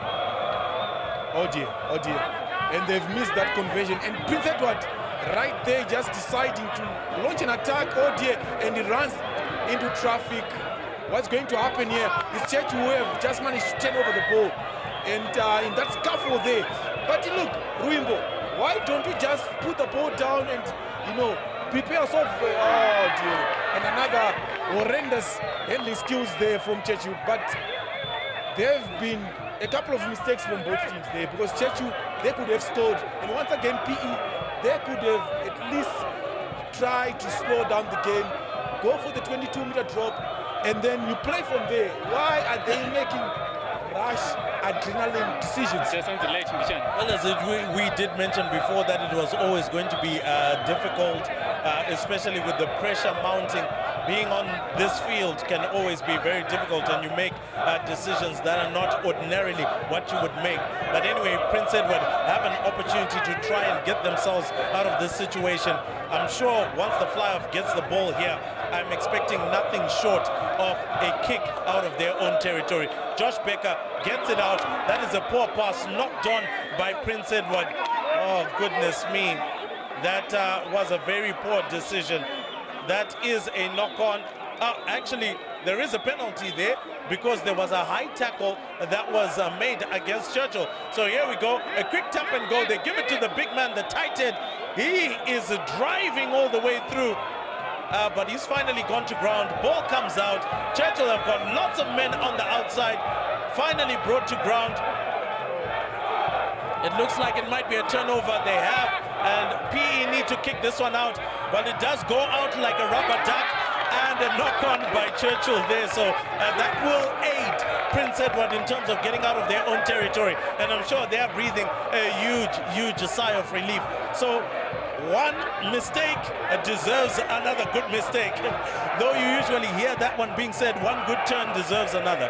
Yeah, but look, man, it's a great game that you are watching right at Prince Edward School. And trust me, it's Churchill and Prince Edward, really going toe to toe. Forget about the scoreboard. It's now 18 points to 10 in favor of Churchill. But trust me, we've seen great quality rugby. Minus the errors, don't ever forget that. But it's still Prince Edward with a big shove there. Credit goes to their forwards who have been doing really good work. They've been dominating Churchill, who are much bigger boys, especially when it comes to scrum. And we see their PE just getting momentum. They're playing themselves out of danger. And they're now right in Churchill's half as they look to launch another barrage of attack. As they're just slowing down the game, and they're gaining a few yards there, but great work coming there as they send it to their backline players who have been not doing themselves a little bit of favor. As you see there we go. It's another long arm penalty to the Prince Edward Tigers, but great pressure there. Ribo Chawareka coming from PE, not giving up, showing character, showing resilience, showing that, guys, we are here to play. Let's play rugby. Oh yes, let's play rugby, and that's the attitude that we want from the Tigers. That looks like a dud there of a kick, and that one is taken up by Churchill, and they will look to counter-attack from here. You can't afford to make such mistakes. But anyway, Churchill are going to look to take advantage. They've got a huge overlap on the near side here. If only the ball can come out. Well, it looks like Prince Edward coming through the side. A quick tap and go by Shadrack Mandaza, and he has broken through. Will it be another try? If he can sidestep inside backward, show me your number. Still looking for that support. Can he make it over? No, the tackle finally comes through, but he has made a bucket load of meterage there and not releasing him, and immediately that is a penalty against Prince Edward. So looking for a quick tap and go, and that's what's being called for from the technical bench from Churchill here. But what a run from Shadrack Mandaza. What a ridiculous run from that young man. He is definitely skilled, and we are going to be seeing him in national colors soon once again, because he was in the under-20 colors. I'm sure he will don the Sables jersey one day if that will work out. But there we go. It looks like Prince Edward have been able to turn over possession there. A mistake by the Bulldogs as they were looking to take advantage. But once again, great run from Shingi there, showing how international rugby players play. Just taking advantage of people who are a bit hesitant to get to tackling. Showing show me your numbers. Those goosies. Running around the player, just showing international rugby composure. As you see there, Madake, a little bit of movement happening at the Churchill bench. Are we likely to see some substitutions? Yes, and the tie just whispering instructions to a new backline players who are just being introduced to Churchill. Are they going to change Churchill's fortunes? Maybe for now, watching Churchill, scoring more tries, scoring points on the board. But right now, yes, they've been gaining territory. Yes, they've been making yards. Yes, they've been making tackles. But still, they haven't scored, which is a big problem for them, because you need to utilize those chances, Rimbo. Oh yes, you will get punished if you don't utilize the chances. For now, Prince Edward, the main goal is get out of your own 22, get into the Churchill half. And I think the only way that they can do that is if they actually kick through. So anyway, let's see how it all goes from this point. That scrum doesn't look like it's looking too good. So Shingi Joya is going to call for it again and say, come on, guys, let's redo that and let's get kicking here. And once again, time continues to flow. Time continues to run out. So there will be questions as to how they go about business here. Let's see what will happen. A big shove by Prince Edward. They do retain possession, but they need to kick it out. Look, running it out of their own 22 has not been working. But either way, it looks like they are going to continue with that option. And here they are taken down. Churchill looking to turn over, and they have. So Churchill applying the necessary pressure. That was going to be quite dangerous if that dumb tackle had actually been fully executed. But luckily for him, it didn't. Another fend off there, and Churchill continue with some of the face play. Sun not supporting your weight, and ultimately that is a penalty. A tap and go. Now looking to pass the ball through the hands. It looks like Churchill might just come through. Oh, goodness me, another handling error, and Churchill pass out on another opportunity to add more points to the board. So once again, Sydney, some of the issues that we're seeing at schoolboy rugby level, handling errors have just been far too many, and I think they are generally inexcusable to the players. I'm sure this is some of the stuff that you practice even walking through the corridor of school, holding the rugby ball, passing it to each other as first-team rugby players. We grew up seeing that, we grew up watching that, and that's exactly what you would expect from the boys. Yeah, but for a moment, let's talk about Shadrack there. Churchill, number 10, being all over the place, making sure that he's been the playmaker, has been the center of attack for Churchill. He's been all over the place. You can see him, interlinking the back line and the forwards. You could see him there on the short side, just creating a 2-on-1 chance there, showing how rugby's being played. If the other side is not working, why don't you try to test another side? Just create a mismatch there. But once again, what is really worrying are those too many errors for both teams.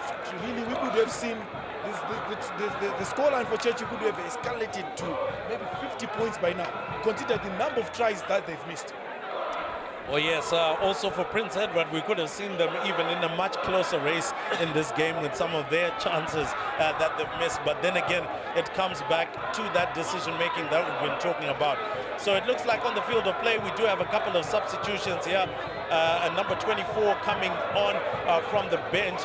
And we hope to see what will happen here. And he's coming on for the right winger who was playing number 14. So here we go, Prince Edward once again playing out of their own 22, and this time round deciding to go for the kick and kicking themselves out of the pressure. Once again, it is going to be a line out, this time in favor of Churchill, and they will pile on the pressure and continue to attack from this point. I know that they are looking for the try that is going to seal the deal for them. So let's see what will happen from this point. The line out goes straight to perfect Chimwendo, and it is a looping run. He is the 8th man there, but he's finally taken down. And there we go, another pass looping from Shadrack Mandaza. Can he get the pass out wide? Looks to go for it, but goes into contact as he was trying to pick the gap. But still, the ball is still in Churchill's possession. The tight head here coming through with another big hit and run, gaining a couple of meters. Churchill picking up the ball, now looking to spread it out wide. Not enough men on the near side, but good clearing, tap and go. But the referee is signaling that that is the mark. Come to the mark. So Shingi Joya, they're signaling that they need to go back 10, and the next signal coming from the technical bench of Churchill is to go for post. So this has been really smart rugby from Churchill here, particularly in terms of keeping the scoreboard ticking, though some of the conversions have not necessarily gone over, but it has been really good. So Churchill still leading 18 points to 10 against Prince Edward here at Jubilee Field at Prince Edward High School. Shadrack Mandaza over the ball, looking to get the conversion over. He pulls it to the left a little bit too much, and that still keeps Prince Edward in the game. So despite the number of attempts that have been relatively easy for Shadrack to convert.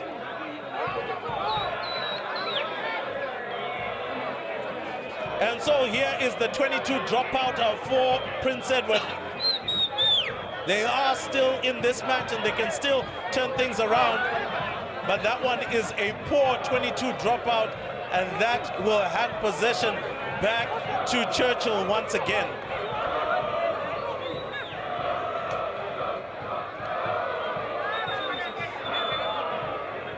So here we go with Churchill getting ready to send in the ball through another line out. Again, it goes long, this time taken over by Prince Edward. So that was a little bit of poor execution there. Josh Becker sending the ball out. Prince Edward now looking to run the ball down the line. Can they get it through? Well, they've got pace. They're breaking through. The winger has got it on the far side. He decides to stop. And immediately, that is a penalty in favor of Prince Edward. They go for a quick tap and go. Can Prince Edward actually take advantage of this now? Once again, Churchill not back 10. And the referee, Shingi Joya, just signaling once again that there is an injury. First aid is required. And we'll see the Medics also getting onto the field of play. So not so sure if Prince Edward will decide to actually go for the conversion, or if they decide to actually maybe go for a tap and go here. But I do think that some of these angles from which the likes of Shadrach Mandaza, as well as the likes of even Tino Rusige have been missing from, are a little bit unfortunate, because at this level you would be expecting to be picking up those 3 points a little bit easier. Yes, the kicking has been good for both flyers. It's really worrying because we grew up watching the likes of Knut, who could kick from any angle, and obviously Pete Bernard, obviously who's now the current Sabres backline coach, obviously had a stint at Western Province, and the likes of Tinashe Wombiro, who came from this school. He could kick it from anywhere. He had the distance, he had the angle. But as you see there, Prince Edward just opting for a line out. Would you think that is a good decision, Rimbo? Well, in terms of the way that they have generally executed their lineouts, they've been okay. What has been the challenge is the backline play, because the passes either have not been going to hand, or they've just been going way over the head of their flyer. So Josh Becker, they're needing to execute those lines a bit better. So well taken by Prince Edward, and they are now thrusting forward there in the mall, but that one actually collapses. Another pick and go by Prince Edward. They're so close to the try line here. I'm sure they will want to execute. Josh Becker has the ball in front of him. He has to send it out, and here we go. Prince Edward do send it out. Looked for the gap, but they couldn't get through it. And Churchill looking to counteract there, but they can't. Prince Edward with a good drive, a good pick and go. They're looking to press over the try line. Can Prince Edward finish off this move? They are too close to come out of this one without anything. And they are very close. Shingi Joya looking at it very carefully. Ball finally does come out. It looks like there was a bit of obstruction. Prince Edward now looking to go over the try line. And it is a try time for Prince Edward, and they pull themselves back into the match. We did say that there is an opportunity for Prince Edward to come back in, and they have. So it is a try time here, and Churchill not looking too happy here. And Churchill not looking too happy, and I don't think that is something that they need to do against the referee. He can call them, and he can give them a yellow card or a red card here. Perfect Chimwendo has to behave himself, so he has to watch out for that. Otherwise, it could be curtains for him in this match. And so he does go on a yellow card, and that means Churchill are now down to 14 men, and it is 3 points between Prince Edward and Churchill now. So Perfect has to relax.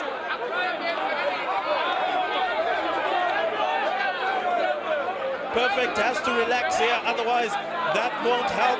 He has to lead his charges, but then... And so Prince Edward are going to look for the conversion to try and make sure that it is a 1-point game. So Churchill still leading 18 points to 15, but we did expect this, a tight encounter here at Jubilee. So let's see whether the conversion will come through. Yes, man, it's too bad to see that Perfect being sent out there. It was really a dubious decision by the referee, but at the end of the day, it's the man in that blue and white jersey who's in charge. But it's okay, there's still a bit of rugby to play. As you see there from the touch, from where we're sitting there, Churchill was taking this down. We just hope that is okay. But unfortunately, the conversion is not good for Prince Edward. That could have reduced the arrears to 1 point, but still Churchill are leading by 18 points to 15. And trust me, we still have got a game on our hands. So just stay tuned. Don't dare touch that icon. Trust me, the game's still on. And, but it's good to see that Prince Edward is slowly creeping back into the game. Oh yes, Prince Edward slowly creeping back into the game, and they have a huge opportunity now. They have to attack with all guns because the captain of Churchill is in the sin bin. Perfect Chimwendo for chatting against the referee there for that particular decision. But anyway, the game does go on. So Churchill down to 14 men, and Prince Edward have broken through here. Can they continue to go? It looks like Prince Edward with the momentum right now. If Churchill don't get themselves out of the doldrums of that decision that has been made by the referee, then they might actually find themselves throwing away a game that they've controlled for most parts of the first and the second half. Yes, indeed. As we see there, PE just creating acres of space there. And there comes PE. And a great cover tackle there coming from Churchill. Great double tackle there. Just showing them who's the man. But as you see, it's a really warning sight. Just right at where we're standing. There's a kid who's down. We just hope that is fine. But what I can tell you that the encouraging sign, there's a little bit of movement there. But a great game that we're witnessing here at PE. The points are 15-18. Can you imagine, Wimbo? Would you ever dream that the points would be here? Considering the fact that the last time these two teams met, the points were 43-0 in favor of Churchill. Oh yes, we wouldn't have thought about that, but one of the things that would have been thinking about was that Prince Edward were going to come back very strongly, and they are in this second half. So here we go, Churchill now looking to counter this and looking to press forward here. Let's see how they'll go about things. And now spreading it back to the near side, looking to go into contact, but Prince Edward are up for the challenge with the tackles. But here we go. And Churchill again continuously going into contact and looking for that open gap, and here we go. We've got forwards that are running like backs here, and Churchill have a huge overlap. He decides to go into contact. Shadrack Mandaza, he passes the ball out. Churchill have got men on the outside, inside pop pass. Churchill looked to be pushing forward, but he knocks the ball forward, and that was just before the try line. That could have ended the match right there. Remember, that's what we call a try line fever. These things happen, but they are great comeback from Churchill, considering the fact that they are men down. They are playing as if they've been an extra man, but a great comeback there from Churchill. Just looking forward to punch into those holes, create a space on the outside. Like what you've mentioned, we've got forwards, back row player forwards who are playing as if they are inside centers. Definitely playing like inside centers. I think that's stuff that comes out of the playbook of New Zealand. So, of course, we do have a young man here. He is the number 11 for Churchill, and unfortunately, he's injured, and he has to go on the bench. It looks like there will be, there has already been a substitution that has been put in play, and I hope the young man does recover. Prince Edward need to kick themselves out of danger, and the kick will definitely do the trick here. So Churchill will look to counter-attack here. He's running across, looking for the support. He does have it. The hands are there. The hands are there. If he can release it, he tries to release it. It pops up, but luckily for him, he was able to get it back once again. So Churchill looking to attack once again. They have a huge overlap. If they can use it, it looks like they have it. He's breaking through the gap. He goes through the inside, and the referee says that was a forward pass. And well, there's a lot of disagreement here on the technical bench as well as within the crowd. And so Shingi Joya there are saying that was a forward pass. However, Churchill have retained a penalty here, so they will have another opportunity to try and seal this match. You kind of feel that if Churchill can put down a try here, then that should be curtains. Yes, that should be curtains for Prince Edward Tigers. But however, it's good to see that, despite that the Churchill, they are men down, they are still creating chances. And they are really knocking on that Prince Edward defense. As we see there, it's no call from the referee, but still Perfect, who finds his men out wide, who has created a mismatch. And the ruck is good. It's still Churchill who are attacking as if they still have an extra man. And the call by the referee is still held up, so it means that it's going to be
That's what they have at the back of their minds. Look, Churchill have been knocking on that door, and that line out I don't think is straight, but anyway, it's a referee's decision. As you see there, oh dear. And there's another penalty to Churchill, and they've taken it quickly, looking forward to just maybe increase their scope of pressure there, and the referee has signaled for another long-arm penalty to Churchill for not making 10. So it's interesting how they are going to play it from here. But I can see a little bit of lengthy discussions happening there, and they're going to take it quickly as they find their big guy hoping to make a couple of yards there. It's still Churchill who are camped in the half of the Prince Edward Tigers. Hey, lest we forget, ladies and gentlemen, that Churchill, they are men down. As you see Churchill there, what is he going to do? He's cut back inside. Unfortunately, he's been met by the defense of the Prince Edward Tigers, but still Churchill with the ball here. Here comes Perfect. He's met again with another step-on player who's tackled him. I thought it was high tackle, but still Churchill. We are still attacking, and Churchill, they cut back inside, and it's a try. It's a try. Well, it is a try time for the Bulldogs, and you must definitely feel that that is the end of that. The captain there, Perfect Chimwendo, is still on the bench, but guess what?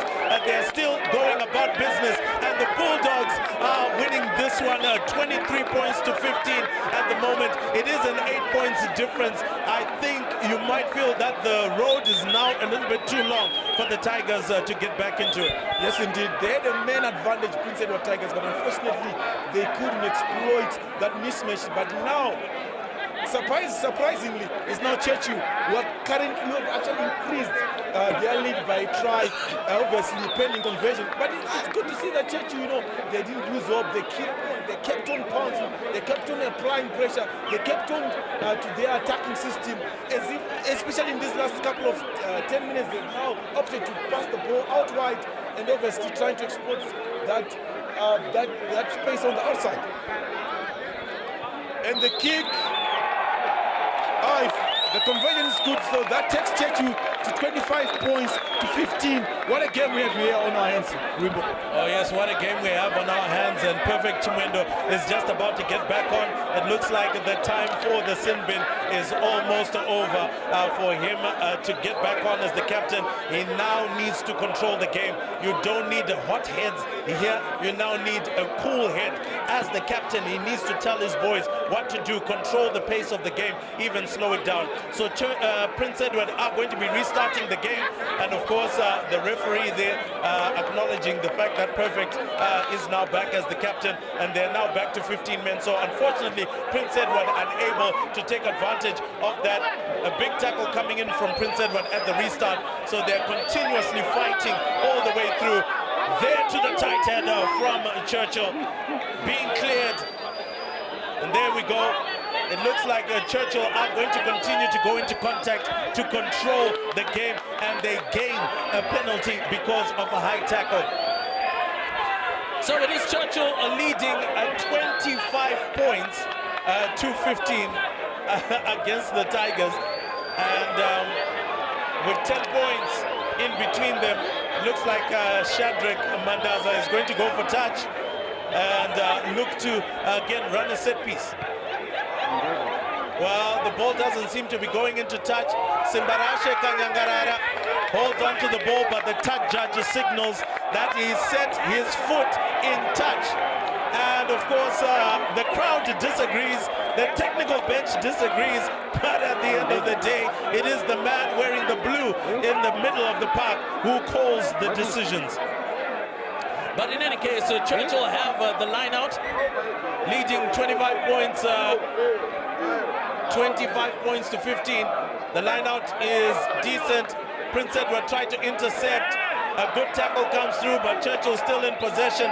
Now the ball coming through, and there comes a big hit from the hooker of Churchill. There we go, Churchill looking to pick up the ball, but he says that the ball was knocked on, so Shingi Joya calling it back and saying it's scrummed down, and it will be Churchill ball. So I can see a couple of heads from Prince Edward dropping, and I'm sure that they also can see that the time is not on their side. Yes, indeed, time is on their side. But let's talk about that young man from Churchill, number 10.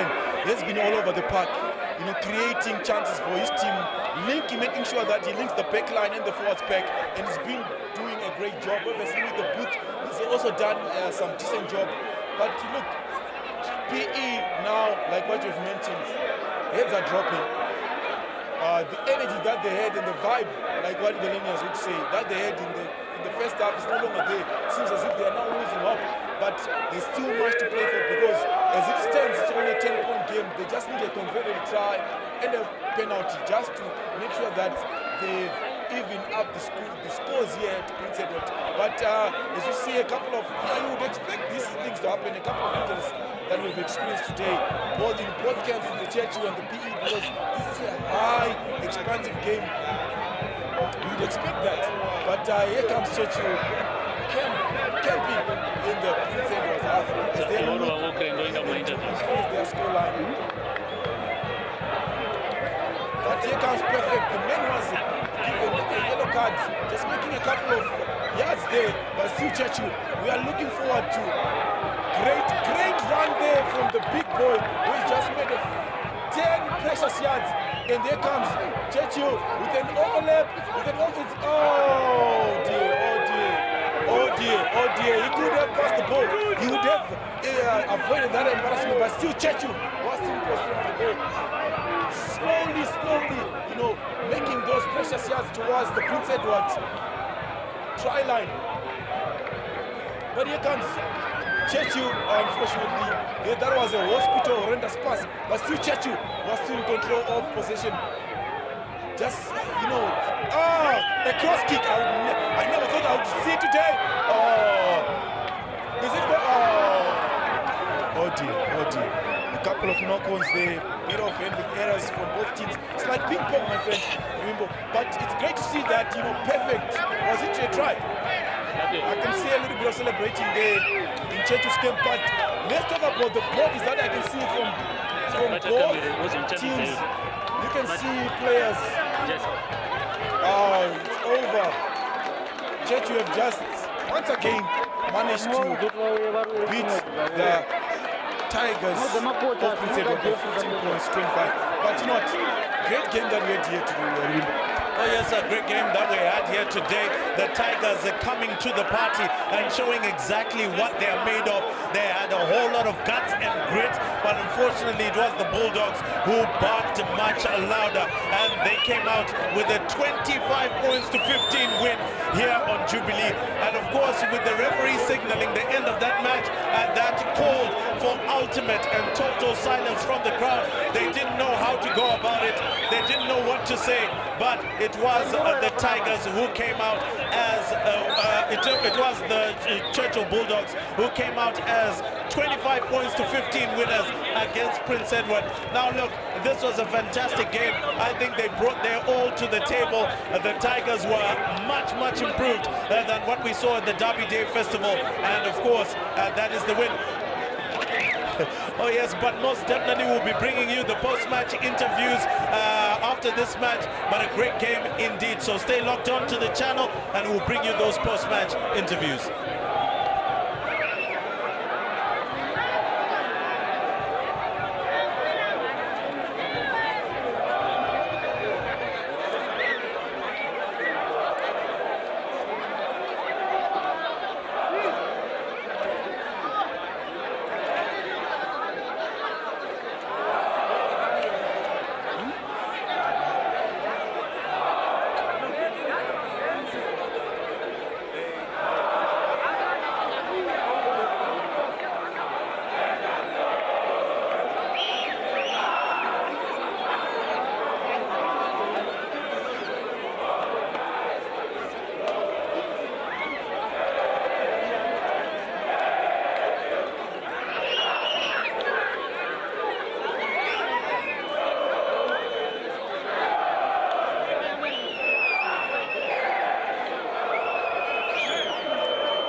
will start with the Prince Edward Tiger.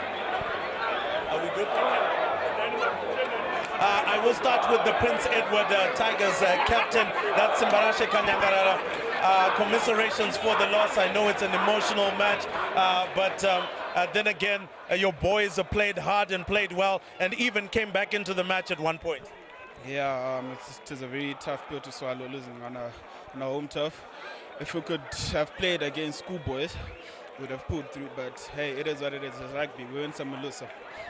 One of the things that you maybe weren't able to do was to be as fluid as we know you to be in your back line, passing the ball down the line as well. Do you feel that also may have contributed to you not being able to score as many points as you wanted? Yeah, today we're very low from the last game we played here at home. So right now, just have to go back to the drawing board and pick it up from a one again. Once again, Simba, commiserations for the loss, but we wish you the very best of luck as the rest of the season continues. Thank you very much, sir.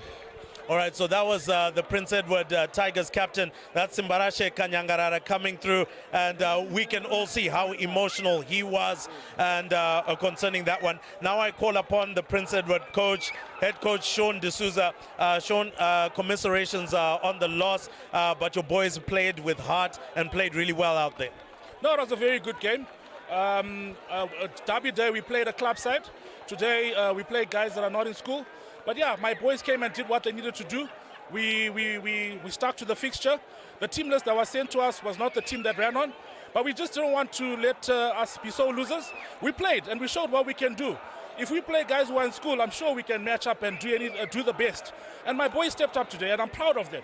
It was a good game from where we were Derby Day to where we are now. It's a big step, and I'm sure we can do damage to other teams this year.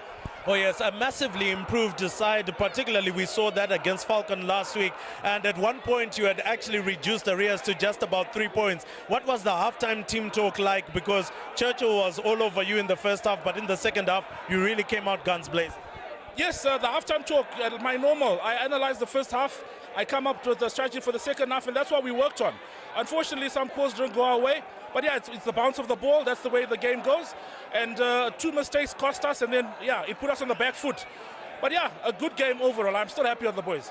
All right, Sean, commiserations for the loss, and we wish you the best for the rest of the... Thank you very much. Good luck to Churchill.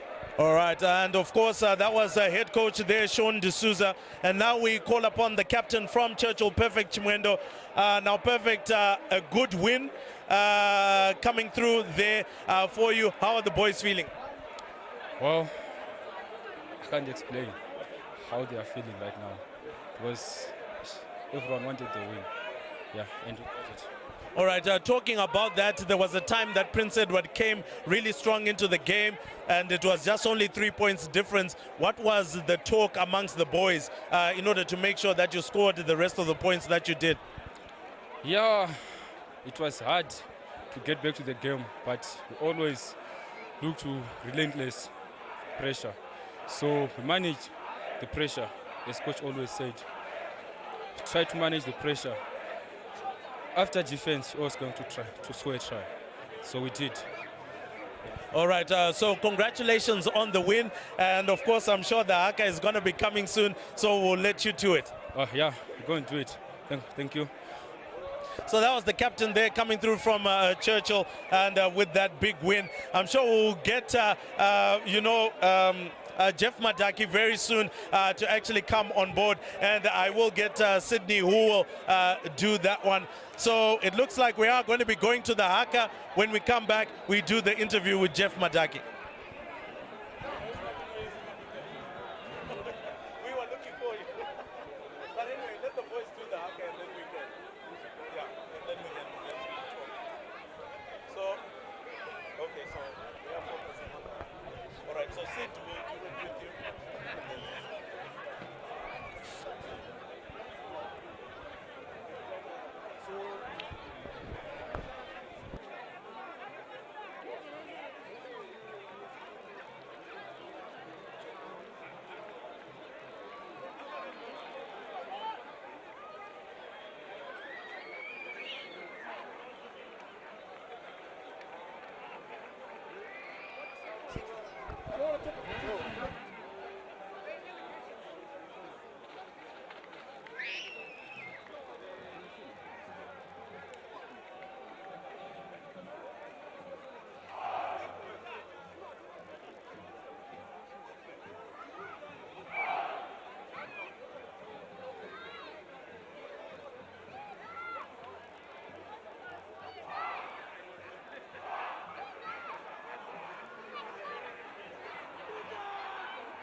So a beautiful haka there from the Churchill, who have just emerged victorious at the Prince Edward's Fortress.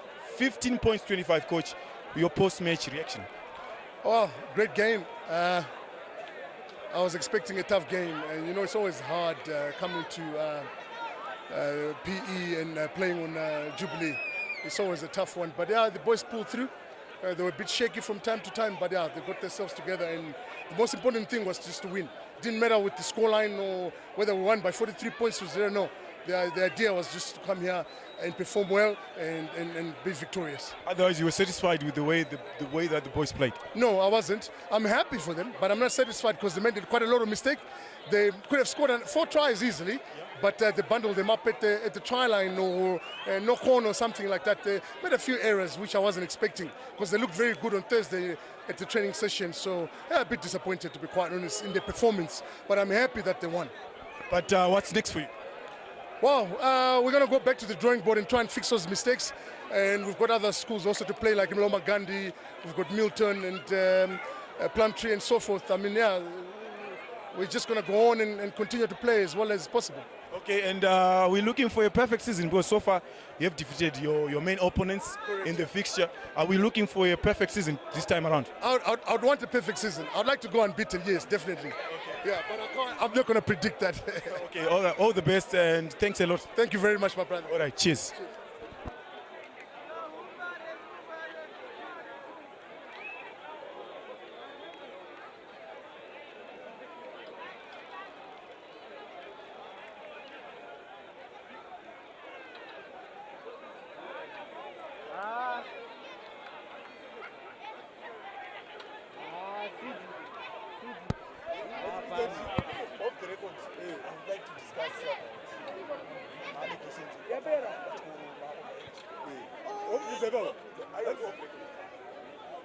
Oh,